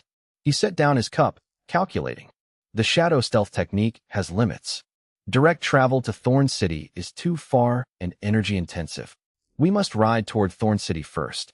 In 3 days, we will reach a range where I can use the technique to teleport us directly inside. I agreed immediately. Wait for me at the stables while I change and prepare. Moments later, at the stables, I and a gray-clad Sebastian mounted our fastest warhorses. They carried essential supplies. I looked back at Obsidian territory one last time, my heart firm. I pulled the reins. Hiya! The 2 horses galloped out of the city gates, racing toward Thorn City in the northeast. I, having just returned to the Obsidian territory from Thorn, was forced to depart once more due to intelligence that threatened the entire kingdom. It's starting to feel like I'm just a glorified courier with a very high mortality rate.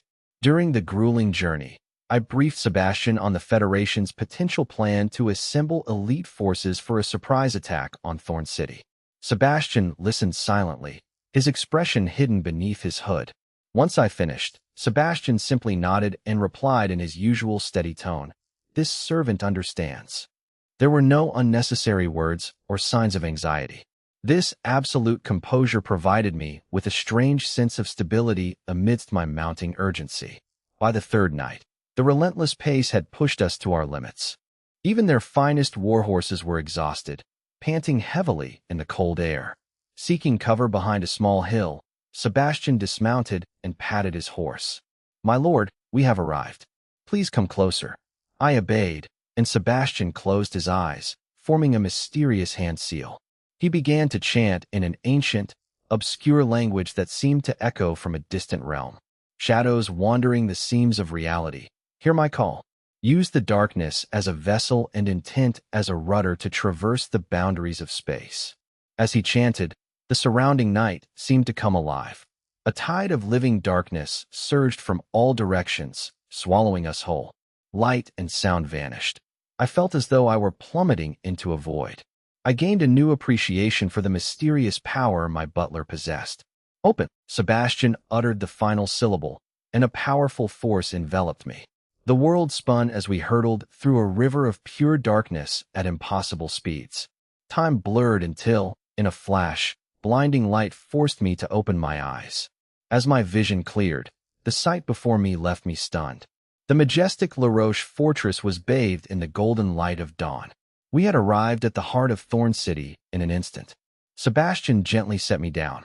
I shook my head, feeling as though I had just emerged from a surreal dream. "We have arrived, my lord."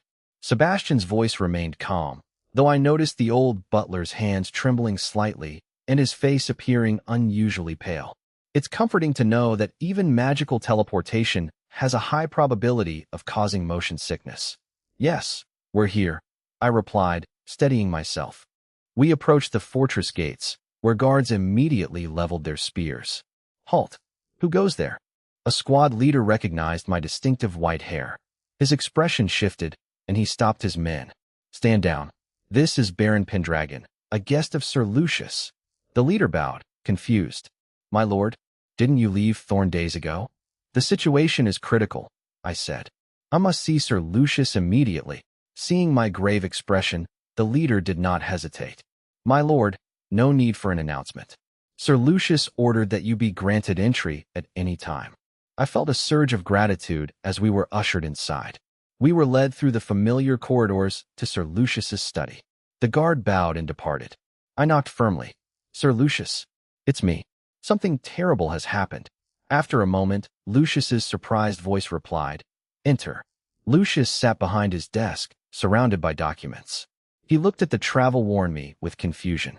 Eli? Why are you here? And who is this? I bowed. Sir Lucius, forgive the intrusion. This is my butler, Sebastian. Sebastian stepped forward and bowed with impeccable, humble grace. Lucius studied him closely, his eyes narrowing. You look familiar. Have we met? Sebastian replied calmly. My lord, your memory may be mistaken. I have long served in remote lands and have never had the honor of meeting you. Fearing a distraction, I quickly intervened. Sir Lucius, there is no time. A major crisis is unfolding. Lucius turned his attention back to me. What is it? I have confirmed intelligence. The Federation remnants are secretly assembling. Their goal is not defense. They intend to launch a surprise assault on Thorn City. What? Even the composed Lucius stood up abruptly. His brow furrowed, and the air in the room turned frigid. Is this intelligence verified? Lucius demanded, his gaze piercing. Yes, absolutely, I replied, meeting his eyes. My most elite scout risked everything to uncover this. You must believe me. Lucius fell silent for a moment before producing a sealed letter from a locked cabinet. Read this first. It was from Regent Federico LaRoche. The letter noted that Federico had also received reports of Federation troop movements. However, it claimed the Western Federation was in internal chaos. It insisted they could not organize a large-scale invasion, advising Lucius not to worry about the rear. It also confirmed that the plan to retake Storm City had been approved by the royal capital. Yet, the final sentence made me frown. My brother, great chaos is coming. Retake Storm City now, or things will change. Federico's letter confirmed the movements but clearly underestimated the enemy's ambition, assuming they only meant to disrupt the recovery plan. I admit, Lucius said, I never thought these stray dogs would dare target Thorn City itself. His eyes turned cold as a drawn sword. Your intelligence is vital. It validates the reports my brother and I have received. Lucius patted my shoulder. I believe you. You have performed a great service today. He looked out the window at the waking city, his voice filled with suppressed rage. It seems the first battle to reclaim our lands will begin right here at the gates of Thorn. Good. We shall use their blood to honor the heroes of the western border who fell at Storm City. Herald, Lucius commanded. An attendant entered immediately. Issue an emergency summons in my name to all vassals within 2 days' travel of Thorn City. Order them to mobilize every available soldier and reach Thorn City at once. Tell Count Quintus to prepare the city garrison. Have Baron Ron and the Golden Lion Knights secure the gates. No one enters or leaves without my direct order. Yes, my lord. The attendant hurried away. Lucius looked at me with a complex expression. LaRoche, blood for blood. Aye. Prepare yourself. We must win this war. Arrow City. Once a vital hub in the western border, it now served as the Federation's staging ground. Occupied by Newell of the Moofing Federation, it had been designated as the base for the upcoming campaign. Paul Botticelli, the highest-ranking commander of the Wanlu Federation forces in the Storm City region, arrived. Leading 3,000 troops gathered from Storm City and its outposts, Paul reached the outskirts. The spectacle before him made his heart sink. The surrounding fields were choked with a chaotic sprawl of military tents. Banners were a mess. Some bore clear city-state emblems. Others were tattered and unrecognizable. Soldiers loitered in groups, their noise a mix of shouting, cursing, and shrill laughter. It looked less like an army preparing for a life-or-death battle and more like a lawless bandit market.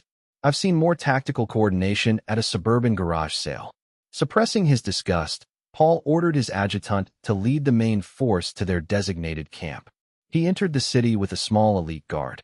The interior was worse. Streets were littered with debris and sewage, and the citizens were either long gone or barricaded inside. Low-ranking officers stumbled out of taverns, arms draped over one another. They were drunk, mocking and striking the few cowering civilians they encountered. Paul sighed. There was no discipline here. He had expected this. Most Federation troops had spent their time occupying western border cities acting like petty tyrants. They had devolved from an organized army into looting, pleasure-seeking brigands.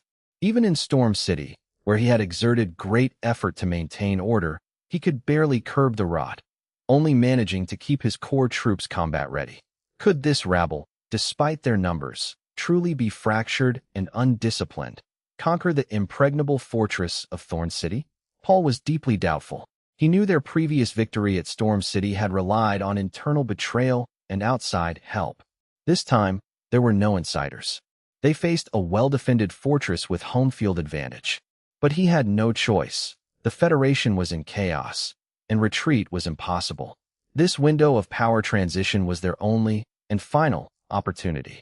Though he suspected they were being used as spears to test the western border's strength, he had to seize the chance.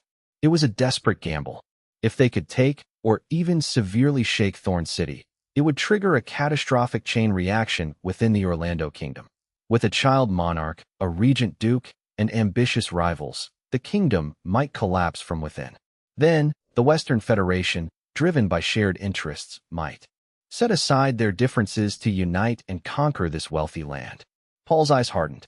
They needed a swift victory. He signaled his guards to disperse the drunken officers causing trouble in the street. Teach them a lesson, but no killing. Paul rode toward the Lord's castle. A noble leaning against the gate chatted idly with his companions. Seeing Paul, his eyes lit up, and he shouted toward the interior. Quiet, everyone.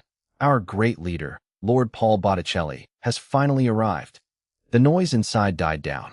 A dozen figures emerged, wearing fake smiles. Lord Paul, we've been waiting for you to take charge. Paul dismounted, offering a thin smile. The logistics of moving such a large force took time. My apologies.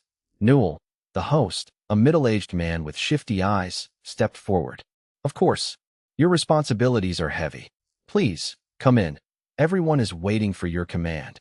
Paul nodded, counting the faces and frowning slightly. He suppressed his irritation and entered the hall. A long table was set up. Paul took the head seat. Where are General Amon and Sir Loka? Why are they absent? Amon represented the Marshal Hovgard Federation, and Loka held another key outpost. A massive man in a horned helmet stood up from the lower end. He scratched his helmet awkwardly before speaking in a gruff voice. Lord Paul, General Amon. He fell suddenly ill and cannot attend. So, I, Boulder Sesson, represent Hovgard and lead the Kyle City troops here. Paul stared at him. How many men? Sesson's voice dropped. About 1,000. Paul felt a surge of anger. Hovgard was acting independently again. He doubted Amon's illness but nodded expressionlessly, signaling Sesson to sit. A noble from the Valeria state on Paul's left sneered. Typical Hovgard savages. No sense of contract. Useless when it counts. Sesson glared, his fists clenching, but he restrained himself. He let out a heavy snort and turned away. Newell intervened. Lord Paul, everyone please. Let's focus on the big picture. We've finally gathered here. We share a goal. Let's not ruin it over trifles. Paul raised a hand to silence them. Enough. We know our predicament from previous meetings. We have no retreat and no reinforcements. We must rely on ourselves. Unity is our only hope for survival and victory. He paused, his tone sharpening. I expect no repeat of this behavior. Any betrayal of our contract or cowardice will be treated as treason against the Federation. Most nobles nodded, at least on the surface. Now, Paul said, report your actual troop numbers so I can finalize the deployment. The meeting began in earnest. A noble from the small city-state of Grant stood up and announced, "Grant will provide 500 troops." Representatives from other small city-states followed suit. Most pledged between 500 and 600 soldiers, the maximum they could spare from their outposts. Larger city-states followed. Valeria offered 1,200, Mysoja 1,300, and 3 others pledged around 1,000 each. Paul calculated the total, his own 3,000, Hovgard's 1,000, and the others brought the force to roughly 12,000. While below his optimistic target, it was sufficient for a serious siege if utilized with speed and surprise. Paul nodded, his expression encouraging. "Good. Despite minor setbacks, we have gathered a force capable of shaking the West. This is a heaven-sent opportunity born from the chaos within Orlando. We must unite to seize it." He stood, leaning over the table to scan the room with burning intensity.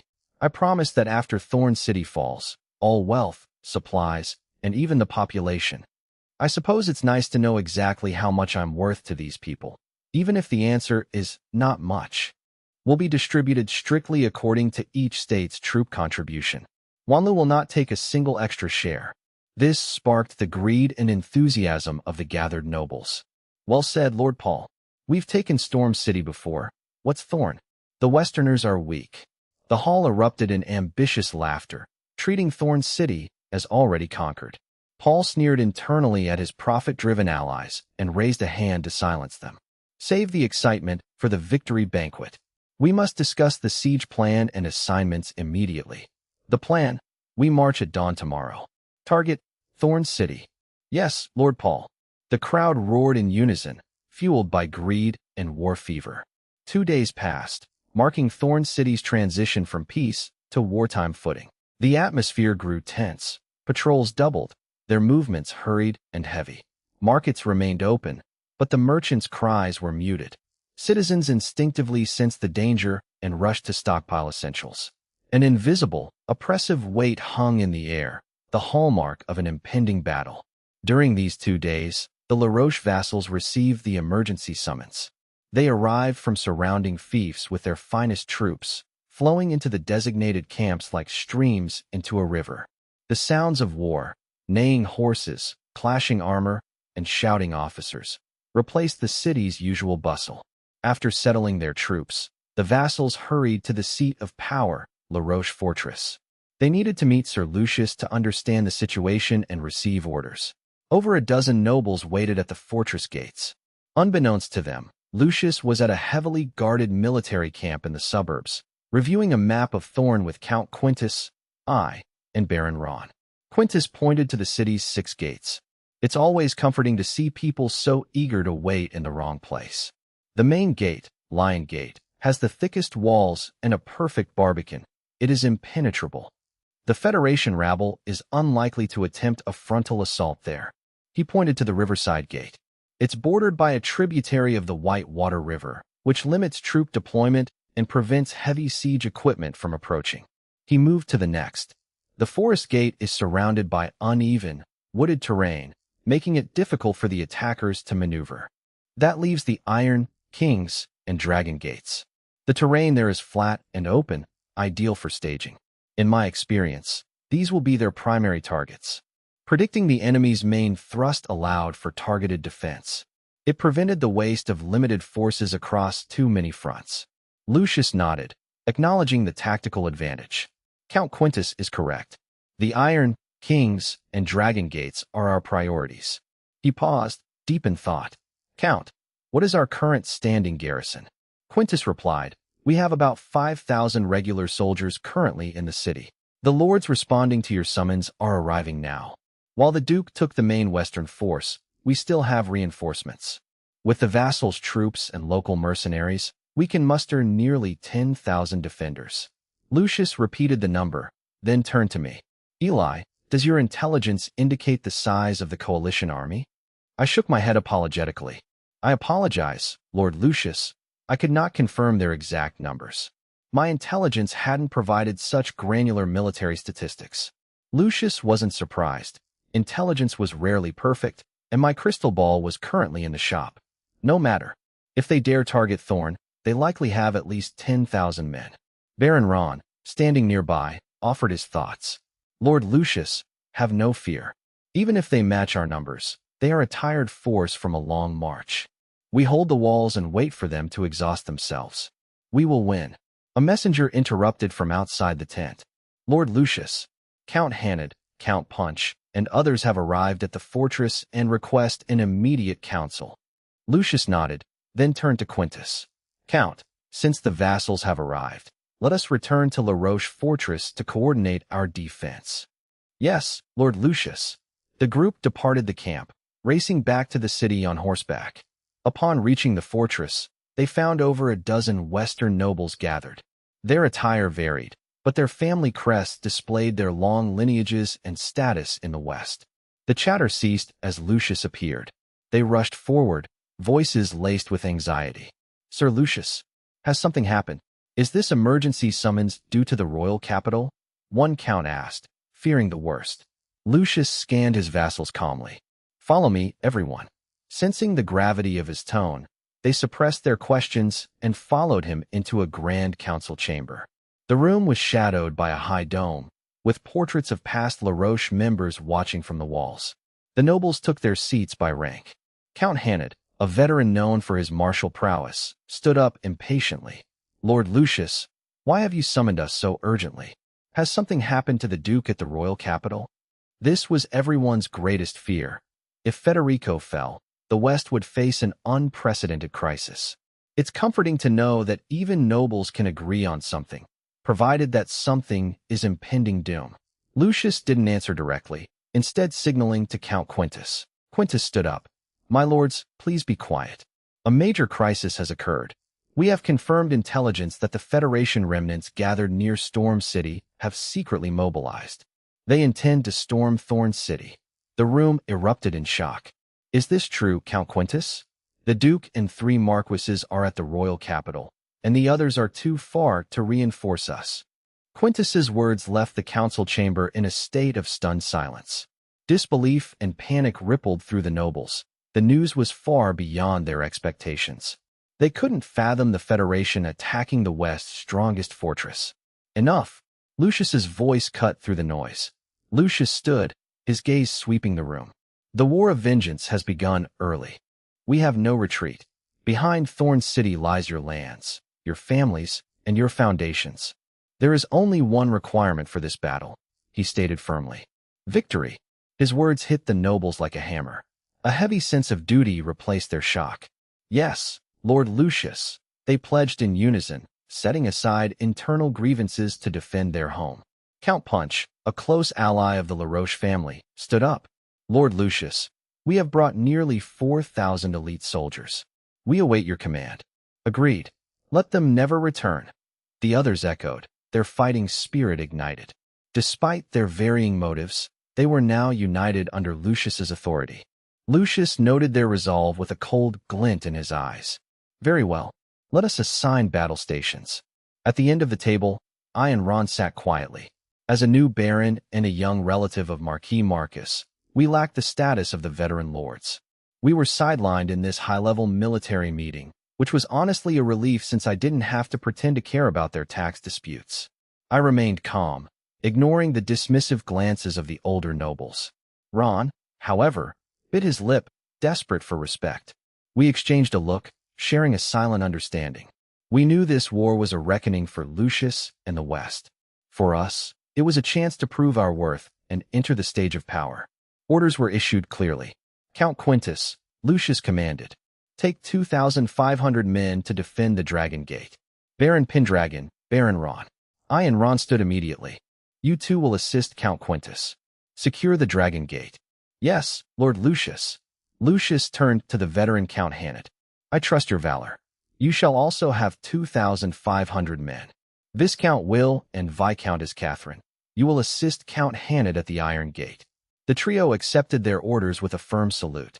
Count Punch, take 2,500 men to the King's Gate, assisted by Viscount Roland and Viscount Gareth.